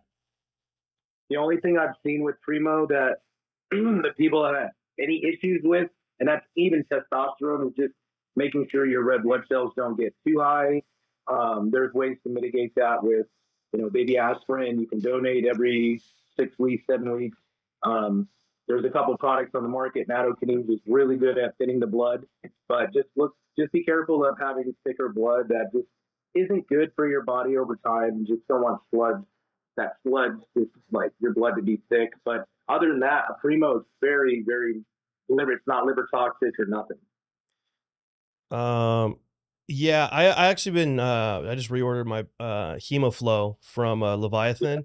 So I think that if you're going to be running any of these compounds, that you should do a kidney and it's got that netokinase. What is it? Nattokinase. Nattokinase. Yeah, it's got a healthy dose of that in it. All right. It says TRT clinic dropped my dose a few times, but my free test stays around 2,000. Thoughts? I don't think his free test is 2,000. I think his total test. Yeah, that doesn't make sense. Your free test is 2,000. You're pretty much pure test. So with testosterone, TRT, you kind of got to dial in that range. And I've seen some people that don't convert a whole lot of test into other metabolites, and they just get really high T off of just 125, even 100 milligrams a week, and they end up getting in the 12 and the 1400 range. So if you're doing true TRT, that's something that you have to just dial in your dose, and you can't go off of what anyone else is doing. So I mean, if you're trying to cycle, then that's something different. Then you're if you're mad that they're dropping your dose, then you might be wanting to cycle, but that's not something to be upset about. And then also, because you actually are going to be getting probably cheaper TRT. I forgot my train of thought on that, but let me find another one. I'll say this: I get TRT from my doctors, and they're always trying to drop my dose, like for whatever reason. But I always argue them not to do it. Mm-hmm. Oh, that's what I was going to say. You got to go off how you feel. I mean, you might not feel good at 1,000. You might feel good at 1,500. And, is your dick working? Are you getting high blood pressure? Are you getting good recovery? Are you getting good sleep? Are you getting, estrogenic side effects? Are you getting acne? Are you, what are you getting? And you kind of got to dial that in for what you feel is the best. So that might be a little higher, circulating weekly TRT, and that might be a little bit lower. I mean, somebody might be at a total test of 2,000, and they might feel like absolute shit. I mean, I've heard that too high blood pressure. I've heard of a bunch of water retention, and they had to dial back their dose to where they were in the 800 to 900 milligrams total. So yeah, the doctors, if anything's over 800-900, they want you to lower it. Yeah, because they think it's too high, because they think 400 to 600 is normal. So no matter what milligrams you're taking, if your total testosterone is more than 800 or 900, they're always trying to lower it. Mm-hmm. Because that's how they're trained. They're not looking at it from bodybuilding perspective. They're looking at it from just, what they think you replacement dose. Uh-huh. But I mean, also I go back to, if somebody doesn't feel good and they don't care about you feeling good. They care about, that's what it should go off. They care about their liability. Mm-hmm. And if your free testosterone and total testosterone is over a certain level, they feel like there might be liability for them. So they want to lower your dose. I would say I probably have this argument every single time I've seen any endocrinologist. They're always trying to lower my dose. Mm-hmm. And I always tell them, no, I've been on the same dose for 200 milligrams forever of enanthate or cypionate, and just leave it alone. All right. This one's a good one for Austin. Can you give some tips to increase your arms and biceps? So what's some arm training tips you might have? You got really good arms. You do too.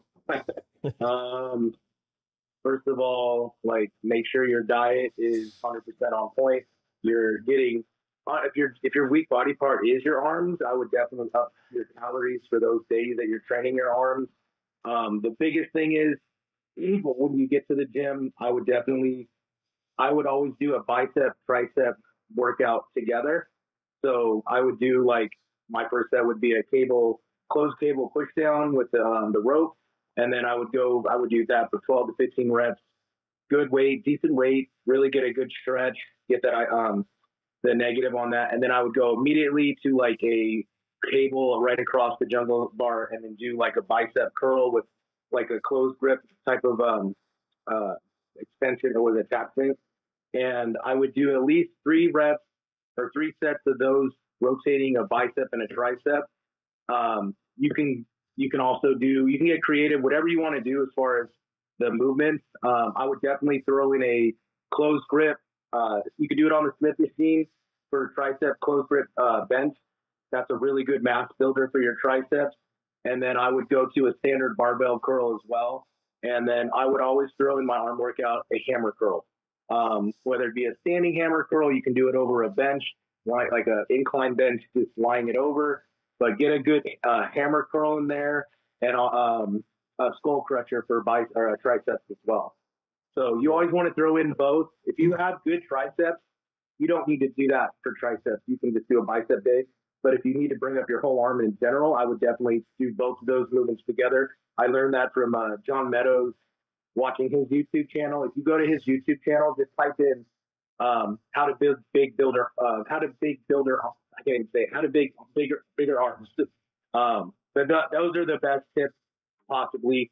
Superset, moderate weight, and just get the pump. So this actually kind of just goes back to the training that I didn't touch on it. So my training style now is I try to hit a little bit more frequency on body parts, but I actually separate them far enough apart in the week so that I'm not getting fatigue from the previous workout. And I'll give you an example. So my first day of my week is back day, and I finish my back workout with some forearms. And so I will get a little bit of bicep activation on that day. And then all the way at the end of the week is my shoulders and my arms together. I do shoulders, biceps, triceps. And on that day, I do biceps again. And then I get almost double the frequency because of hitting them twice. And then additionally, Tuesday will be my chest day, and I'll do typically like an incline movement. So I do get some shoulder activation. And then again, go toward the end of the week was my shoulder day. So then I can get more frequency on the push, and then more frequency, on the triceps. So on my chest day, I actually finish with some tricep exercises. And then on my shoulder day, I have some like a full tricep exercise as well. And then the last thing would be my leg day. I do an off day, and then my leg day is on like Thursday. And then I like to keep my leg day away from my back day, because on my back day I actually do whole posterior chain. I'll do some hamstrings on that day, and then I do hamstrings again on my leg day. So I'm actually trying to get a little bit of spillover frequency because of my training setup. And then as for movements, I really just try to pick movements where I stack my joints really well. Stuff where I'm not doing a whole lot of torque on my joints, because if, say, something works really good, like a skull crusher, but say every time you do it, you get really bad tendonitis. Well, how far behind is your training going to be if you're just like, this is the best. I heard Austin Karr say he loves skull crushers, so now I have to do them. Yeah. And then you end up you got to take 3 weeks off the gym because your tendonitis is so bad. So find things that work really well for your mechanics, that you feel really good, you feel you progress well on, and then, kind of stick to those. I think I also used to do a little bit too much volume personally, and I think when I dialed back my volume to 2 sets, say on my chest day I do 2 sets of the Smith JM press and 2 sets of extensions, and that's pretty much it. And then I do on my tricep day, I do, you know, 2 sets of like a dip, and then 2 sets of like a push through extension, and then like 1 set of like a pullover. And so I just found those kind of movements that I'm able to really work good. And then I think trying to chase the pump too much can be a detriment, because I think you can get too much fatigue where you drive in so much volume. Say, you know, you want your arms to be big, so you end up doing 12 sets of triceps on like 3 different exercises, and then I think you end up just creating more fatigue than your body's able to heal from and actually progress. So and that's where something I figured out. Basically, I superset arms because I seem like that's the only really way I get my arms to grow. I've done it where I just did triceps only after chest, and then biceps after shoulders, and that worked. But I get better results after supersetting with arms separately. On its own day, you're saying? No, I do shoulders, and then I do superset arms. Yeah. But I'll start with it's on the hammer strength dip, but it's sort of like a tricep extension. Mm-hmm. I actually learned this from Luke. It's a dip, but you're actually doing a tricep extension. Yeah, I love that. Yeah, it works good. Let me explain it real quick. So what you do is you stand backwards on the dip machine, and you actually lock your humerus to your body, and then you're just doing like a extension with the dip, instead of flaring your elbows where you're getting like a pec engagement. You kind of are just locking your triceps into your sides and doing like a push down, basically. Yeah, and it works really good. So finish what you were saying there. So I'll do that supersetted with we have this incline curl machine. It's a BiStar, which I've never seen one anywhere else. I just love that machine because of the stretch and the lower bicep. So I start with those 2, and I'll superset them. And then I go into a overhead tricep extension, which we have I think it's a Icarian machine. Those new Nautilus machines, I love those ones. Yeah, but I like that one with the 2 handle. The 2 handle? Okay. No, the overhead. Overhead. The one with the cable? I think it's a Cybex. No, it's not the cable. I used to do the cable, but lately I've been doing the one that's just like an overhead extension. Mm-hmm. I got you. And then I superset that with a hammer curl, which I do I used to do dumbbell hammer curls, and now I've been doing this one where I use that same bicep incline, but I take a strap and I wrap it around the handle so that I'm holding one end of the strap, and I do a hammer curl like that, holding the strap. Do you do it on the Camstar one, or the Camstar? Okay. And I just really like the way it isolates the hammer curl, and because it's unilateral, and I just feel like when I do dumbbell hammer curls, not that they don't work, they do work, but I tend to use my shoulders and my lower back a little bit. Mm-hmm. And with this, it's just like straight arms.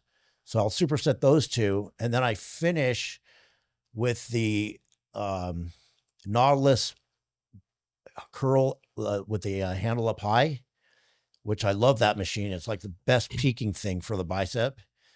And I finish with that with either I'll do a tricep push down, which I'll do 2 versions. I'll do underhand and then overhand back to back. And the other one I'll do is the Nautilus tricep extension, the one that's right next to the bicep curl. The high tricep? Yes. But I've been liking to finish with a cable push down underhand, and then I switch to an overhand superset kind of thing. I loved those when we did the push down, and then you would turn around and do like that way. Those ones work really, really well for me. Yeah. You taught me though. You were the one that taught me those. Yeah. The only reason I stopped doing the, I really like this cable extension where you just take a cable handle and go like this. Mm-hmm. The only reason I stopped doing them is because I could use so much weight on it. I needed somebody to hold me down, my shoulders. Yeah. And I just don't always have somebody standing there to hold me down. Like somebody has to hold my shoulders because the weight stack would just like literally pick me off the freaking ground. Yeah, I've held him 100 times. And but that works really good too. It's like an extension, and the reason I like that, I destroyed my left elbow with skull crutchers. I wish I never did them, because that's how I ended up tearing my tricep tendon. I had such bad tendonitis because I used to go super heavy on skull crushers for years, and I just had really bad tendonitis in that left elbow. And I hit it on the cement in a fight and snapped my tricep tendon. And those extensions with the cable or with the machine, I don't really feel much in my elbows. But what I was going to say is that's like my typical arm workout. And I'm doing, on the first round of the dip in the Camstar curl, I start with a really light weight for 20 reps, and then I'll do a set of 15, then a set of 10, and then a drop set. Pyramid up. And then the next exercise is the overhead extension, supersetted with the hammer curl, and I'll just do 2 sets on each. One set of shooting for 15 to 20 reps, and the next set I go heavier for a set of like maybe 8 to 10 reps on the overhead extension. Then I'll do a drop set actually on the hammer curl. And then the bicep curl, I'll do 1 set of 20, and then a really heavy set with 4 sets of negatives. Now what I did one day, last week, or maybe not last week, about 2-3 weeks ago, I just decided to do an arm workout all by itself without shoulders. So because I was doing that, I decided to throw in 1 extra exercise. So I threw in a 1-arm dumbbell curl on an incline bench, and I think I did a close grip press with it. And what I noticed was, as soon as I got to a certain point in the workout, my pump went away. Mm-hmm. And it's like, usually after those 3 exercises, my arms are fully pumped, and I'll hold that pump for, a while, maybe like an hour or longer. You think you shouldn't have done that? I think just throwing in an extra exercise on each one, which I did like just 2 or 3 sets on each exercise, took me to a place of overtraining. Mm-hmm. And like my pump, like literally my pump went away by the end of that. One thing that I ended up having to learn eventually was you don't have to change up your exercises, because really all the bicep does is shortens.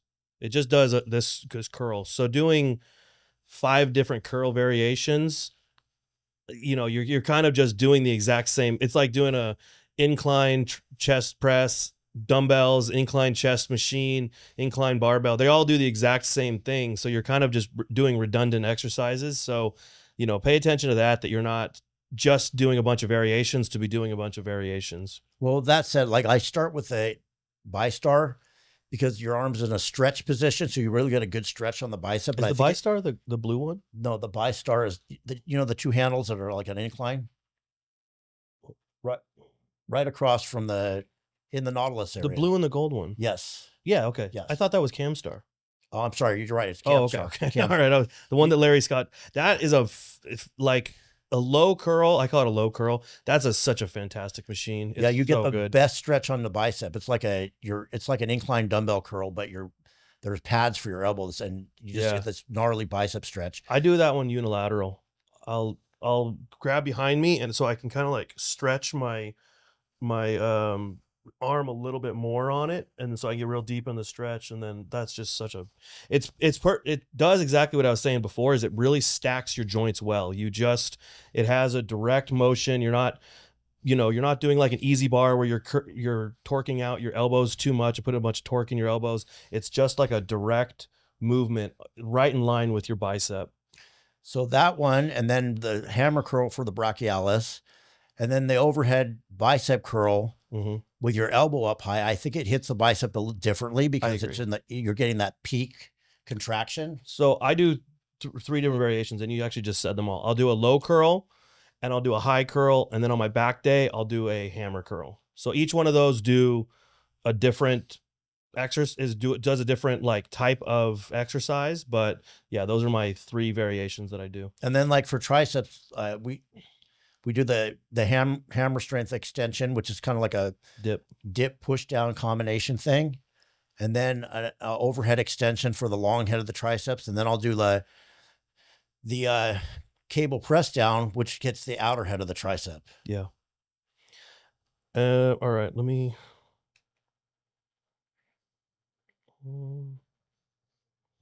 As you can tell, we love training. I know you start getting into the specifics of training certain exercises, then we can go off. I almost think this would be a better one of just like filming in the gym. We could just, you know, not do a podcast, but almost just like in there actually showing people what we like to do. Advice on dieting while traveling, especially when you won't have a microwave. Any thoughts? Pre-cook it. Yeah. Number one, I don't travel without calling ahead to the hotel, and I ask them if they have a refrigerator and a microwave. If there's not a refrigerator or a microwave, I'm not going there. Period. It's mandatory. There's always a microwave. If you got to stop at a 7-Eleven, if you got to, there's always a microwave somewhere. Somebody's cool. I mean, I've never not had an issue with finding a microwave. Now there is this little thing that I was used selling them at one point, but they didn't sell very well but there were these little things you can buy. There's these little boxes that heat food, and you plug it into your cigarette lighter. You can plug it into any outlet, yeah. and it's just like a little thing. It's got like a foil kind of thing on the inside, and it's like a zipper, and you can put your food in there and just plug it in and heat your food. And you could literally cook your food in it, but it just takes a while. So Costco has these turkey breast.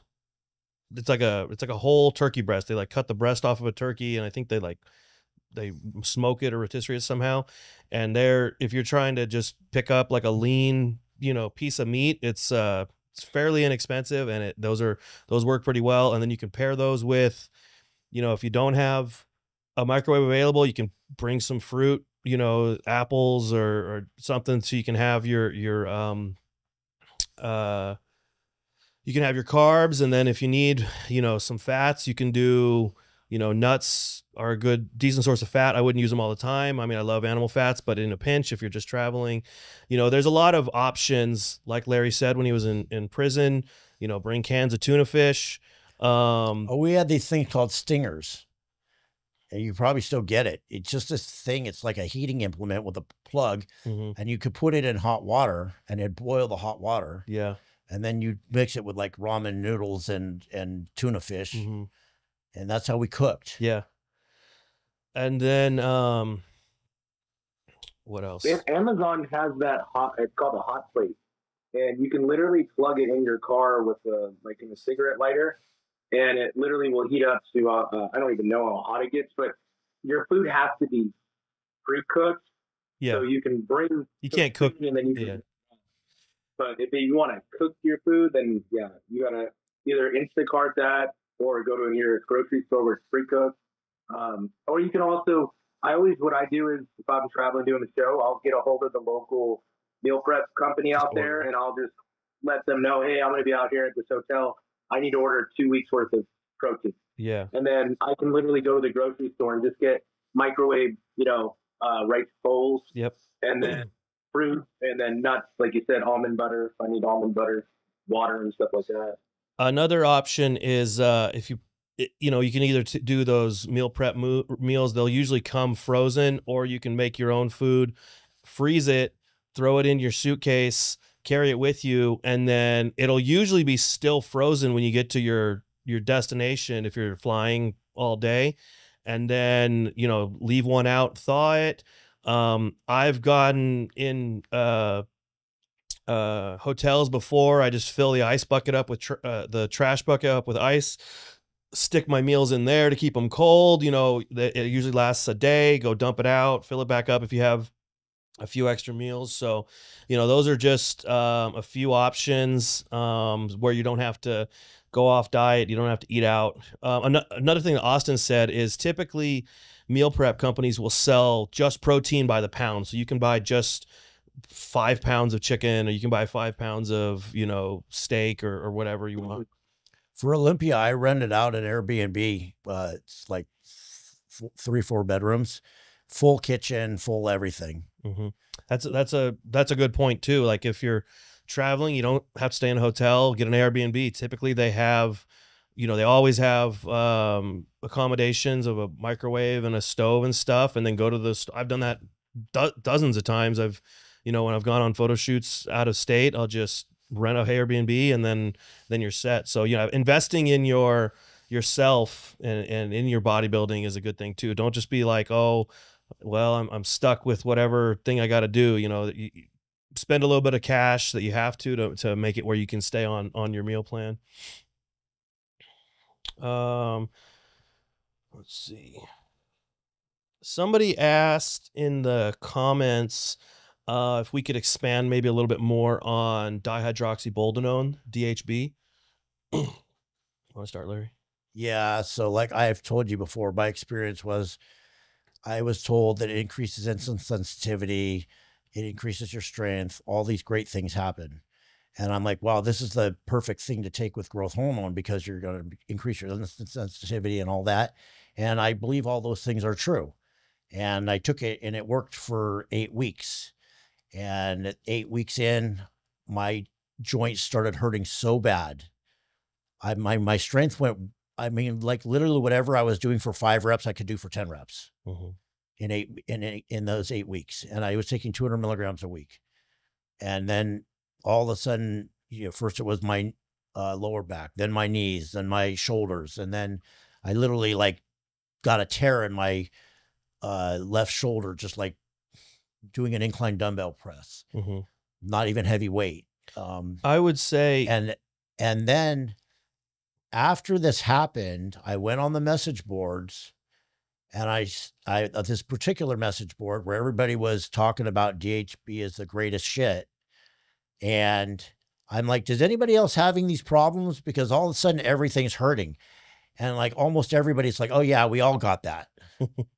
Like 20 people said, yeah, and apparently it causes, I would say CRP, some the inflammation. I'm going to blood marker. test it. I'm going to see if that's legit. And I saw someone say my inflammation marker went through the roof. And even after I stopped doing that, it took me like 6 months for that shit to calm down. And it's still not gone away 100%. It's been a long time since you used it. It's probably been a year. Oh no, it's been 2 years. So what DHB is it's, they take boldenone and they, alter it and make it into dihydroxyboldenone, kind of in the same way that dihydroxytestosterone, gets altered. And it's something that's called actually also 1-testosterone. And then they put a cypionate ester on it. I haven't seen any of the side effects that Larry saw, specifically, but, I feel that it's almost like a boldenone based primo to me. Like I think that it doesn't convert to estrogen. I think it actually has an anti-estrogenic effect. I'm just getting leaner and leaner. I like it. I'm gonna definitely look into the CRP because you're not the only person that has said that. And see what it does on my CRP, because my CRP is usually 0.2. So I'll know if it's increased, but I don't feel like I'm inflamed. I feel like I'm actually just getting leaner and progressing on it. So I have liked it, but I also haven't ran it as long as what Larry said. I think it's maybe I'm on like maybe week 5 right now. Like I didn't know, all I did was get stronger and leaner on it. All the way till 8 weeks, and then boom, it hit me. A lot of people have said that it's like has high central nervous system activation, like tren. They say that they notice like almost tren-like effects. I haven't noticed. Well, I'm telling you, my strength on it. My strength like went way up. But you said it like doubled. Like doubled. Like everything I could do for 5 reps, I could do for 10 reps. Yeah. Well, I haven't noticed. Did you notice any like mood changes on it, like tren? Different. I had on tren, I get the fast temper. On this, I had I don't give a fuck. Okay. Like I just was freaking numb on the stuff. Gotcha. I will tell you this. I don't know what's in it, but I mean, why it did this, the DHT effect or whatever. But I woke up every morning the raging freaking hard on. like where the fuck did this come from? Yeah. So I think that with you, those side effects that you got, I think that it's because you don't do great on DHTs. You often say that you ran Winstrol once a while back and you got a muscle tear within the first, couple weeks. I think you ran some Masteron. You had a similar thing. I don't know if you've ran Primo any time recently, but I never had a problem with Primo until recently. I tried to do it and it got too dry. I got too dry. Yeah. So this is a DHT as well. I just think that you are so low estrogen that I think that when you take any kind of DHT, it just crashes your estrogen to zero. And I think that you start getting crazy joint pain from that. All right. Have you ever tried DHB, Austin? DHB. No, I want to try that one. I just know from my friends that taken it, they said that zero water retention, crazy amounts of strength gains, and honestly, nothing bad about it. Honestly, it's a really good compound. The only thing bad about it is liver toxic. I heard, so it might crash your liver enzymes a little bit. So, like anything, just don't run it probably too long. Try it out for 12 weeks, 16 weeks, and then see how you feel on it. And I mean, you're gaining a bunch of size off of it, no side effects. That's a good thing. I'll run a blood panel when I hit about maybe week 8 or 10 and see. I'm at 100 milligrams a day right now, so we'll see. If I had keep you guys posted. If I had to do it over again, which I won't because the side effects were so bad, but if I did, I think I would run it for 4 or 5 weeks and stop. Because you got, like I said, I didn't get any negative things till 8 weeks in. Yeah, and that's when like everything started hurting. Have you ran D-ball in the last recently? I hate D-ball. It turns into a certain type of estrogen that's stronger than a regular estrogen. It's like a type 2 estradiol, and it's the only thing that I've ever taken that makes me bloated, and like not in a good way. Like this is like water retention in my face. What I really like though is Turnaball. Turnaball stacked with Anavar works great.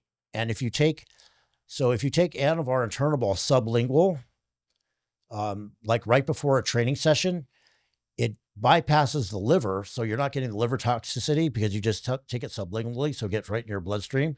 And then the half-life, instead of it being 6 hours, it's like 1 or 2 hours. So it's perfect. Like right before a workout, you just put it under your tongue, let it dissolve.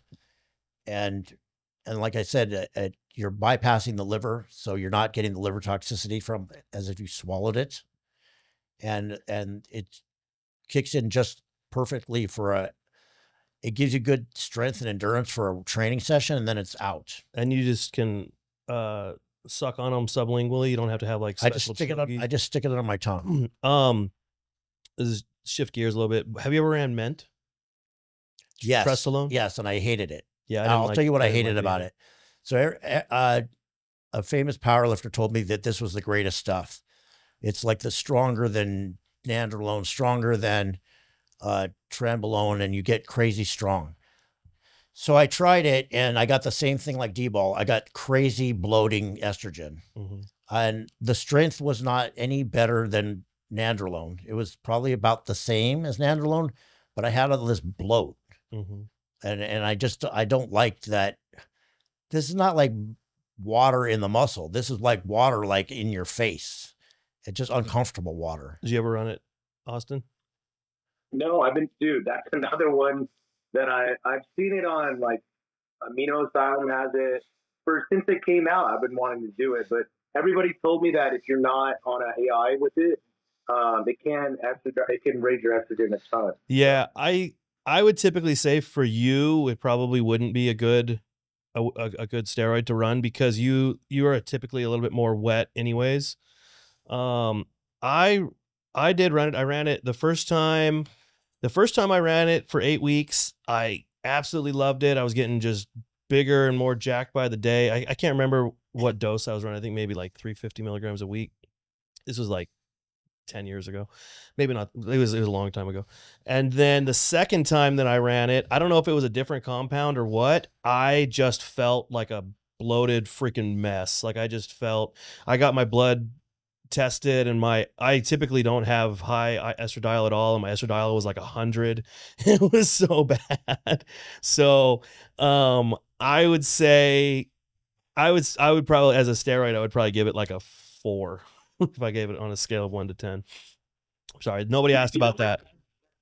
Talking about like those kind of, it's a Nor, it's 19 Nor, right? Yeah, it I think it is it's like nandrolone, and then they just put an ester on nandrolone. Yeah, I bought by far my favorite overall drug that I ran that was the best for me was Parabolin. Parabolin. It's like a long-acting trend, like Stren Hex, they call it. That works. Oh my God, I get big, dry. My hunger is all like my hunger is through the roof, and I can get just my weight just starts going up, and I start getting leaner and drier as I get bigger. I ran that. I think I ran that at like 400 to 500 milligrams a week, and that made me superhuman when I was taking. I went up to like 240 to 265 and like 10% body fat, and so that was just insane. You ran it in the off season then? I ran in the off season, yeah. And you can run it in your first half of your prep. I know some guys, they run it even till 8 weeks out. I don't know. You could probably run it into the show. Just depends on how you hold water. But that drug right there was probably one of the worst ones for your blood work, but it works tremendous. What do you think about that compared to tretinoxate? I mean, the half-life, I think, is like 8 days versus 5. I didn't really do well with Tren E. I don't know why. Maybe the source I had was bad. The Parabolin was, I used that years ago, like when I was young, and I remember it worked well, and then I tried it again, and it worked well again. I tried Tren E, and I got bad side effects for some reason. I was angry all the time. I just didn't like the way I felt. I never ran Tren. How do you do on Tren Ace? Oh, I love that stuff too. Yeah. It's more, I just don't like when you pin it and you get that like, you hit a second vein or something, you feel it in your throat. I just don't like how quick the side effects hit you on Tren Ace. Mm-hmm. It just makes me a little bit nuts. I feel I'm sweating all the time and feel psychotic. I just don't like that feeling. With Parabolin, never had that feeling once. Maybe because it's a longer ester, so you're just not getting more that stable dosage of it all at once hitting your system. Probably. Probably the first time Larry ran Tren, that's all they had back in the 80s. I don't think Tren Ace came out until the mid-90s. They had something called Finaject. Oh, I thought Finaject came out in the 90s. But Parabolin was 76 IU amps, right? Parabolin and Finaject, they're both out. And I think I first started trying with Parabolin, and as soon as I got my hands on the Finaject, like that was it. Yeah, I definitely think that I've ran all of them, Parabolin, Tren and Tren acetate, and I would say the exact same thing that Austin. I did not like the Tren and Anthate at all. I just felt like didn't even feel like I was on Tren. Like I feel like if I'm on to be on Tren, there's a certain feeling you're supposed to have, and I just did not have it. The best one, I would say, if you're on Tren and you're trying to get the results of Tren, the best one for me is Trenbolone acetate. Yeah, I like Tren Ace. The only thing is, Parabolin, you don't have to pin it every other day. Mm-hmm. I think you can pin it once or twice a week. Depends on the milligrams for concentration you're getting. But the Tren Ace, just the pinning it, sometimes I was pinning it every day in prep, and just, you're dreading that pinning, and then if you hit it, it stings too sometimes when you hit it. I pin every day no matter what. Anytime I'm on cycle, I just pin every single freaking day. All right. We got one more question. And I think then maybe we'll wrap it up. We're at 2 hours and 20 minutes. Hi, Larry. I have a question, if you don't mind. If you're a natural lifter, will you still benefit from the intra-workout drink, or is it a waste of money? Would you change anything? Thanks in advance. Okay, the answer to that question is, and I think I answered the person there is probably benefit to the intra-workout drink, because you're going to have carbs and aminos in you, whether you're natural or on gear, during the training session, which is going to keep you from going catabolic during the training session. So I think there's a benefit. With that being said, you can't, there's so many different factors going into a program. Individuals, you know, depending on your metabolism, your level of experience training, the type of training that you're doing, everything that's involved. You know, let's say you're a natural lifter, but you're going to go into a 2-hour really intense training session. Well, yeah, the intra-workout's going to benefit you. But let's say you're a natural lifter and you're a bikini competitor and you're trying to get ready for a show and you're training with really light weight for 30 minutes. You're not going to get any benefit from that inter-workout session. You're probably just going to get calories that you don't want. So it's probably going to put on body fat. So it's hard to, you can't really put one factor in without knowing the whole scenario. Whether you're natural or not natural, you still need to look at like the person and how advanced they are in their training, how intense their training is, how long their training sessions are going to be.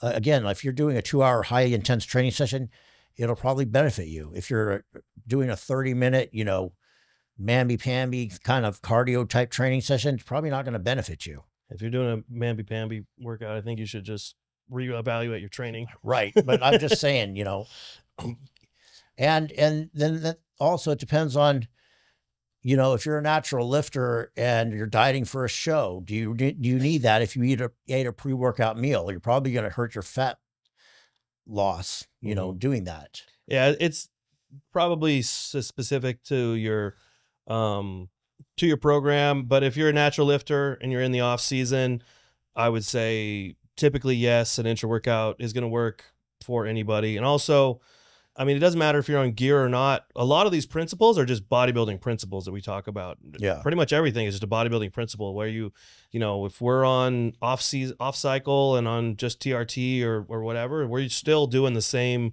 you know, progressive overload, you know, still the same nutrition protocols. We're still doing everything. We just don't have the drugs in there. So, right. Yeah. But you want to wrap it? Yeah, I think that's pretty good. We covered pretty much everything. Do you guys want to promote anything? I know, Austin, you got your show coming up. Yeah, just you can head to my Instagram, Austin Karr, IFBB for Austin Karr. I'll have all my links on there. If you guys are interested in competing in Las Vegas, we have the largest NPC show here for 34 years. Larry's, I think, been to it in Las Vegas. And then also with the NPC, it's pretty cool is that I got to promote a couple natural events now. So what's really cool about that is, guys, is that for me, it was different promoting it at first because I've never done that kind of stuff as far as natural events. But I noticed a lot of the guys they're so into training and doing this, they just want to get involved. And then a lot of times they just go from the natural leagues to the open leagues. So it's a good stepping stone if you guys just want to compete and you're young and you don't want to take any gear. Come compete in a natural show and learn how to just get on stage and get to that point where you did everything natural, and then you can always step over and you go to the other leagues in the NPC. So head over to my channel. You can get all that information. And thanks again for this podcast. And close out with Luke. Yep, I'm Luke the Hulk. You can find me Luke the Hulk on Instagram. I do coaching now, so if anybody wants to get some one-on-one coaching, just hit me up, shoot me a DM, or hit me on my email, luke@lukethehulk.com. And you can reach me through my gym website, undergroundperformancegym.com, or also on Instagram. You guys are already finding me on Instagram, so I'm sure you can know where to get to me. One thing I want to say, I don't mind answering questions if you have a question on Instagram, like a question, but I'm getting people asking me, you know, they want me to write their whole training program and everything on Instagram. You know, they're asking me like 40 different questions on and on and on. We all have jobs. You know, I run a gym and we're trying to do these podcasts and we do training, but you know, our time is worth money. So I don't mind answering a few questions, but if you want training, can email me and contact me, and we'll set up training, and you'll get the full everything, and it's a reasonable price. But unfortunately, I just can't answer 4,000 people's questions on Instagram every freaking day. You're getting too popular, Larry. It's not that. It's just, there's a certain amount of hours in the day to do everything. So anyways, don't forget to like and subscribe so we can bring you this content. Drop your questions for next week, and we will see you guys next week. Boom. You guys.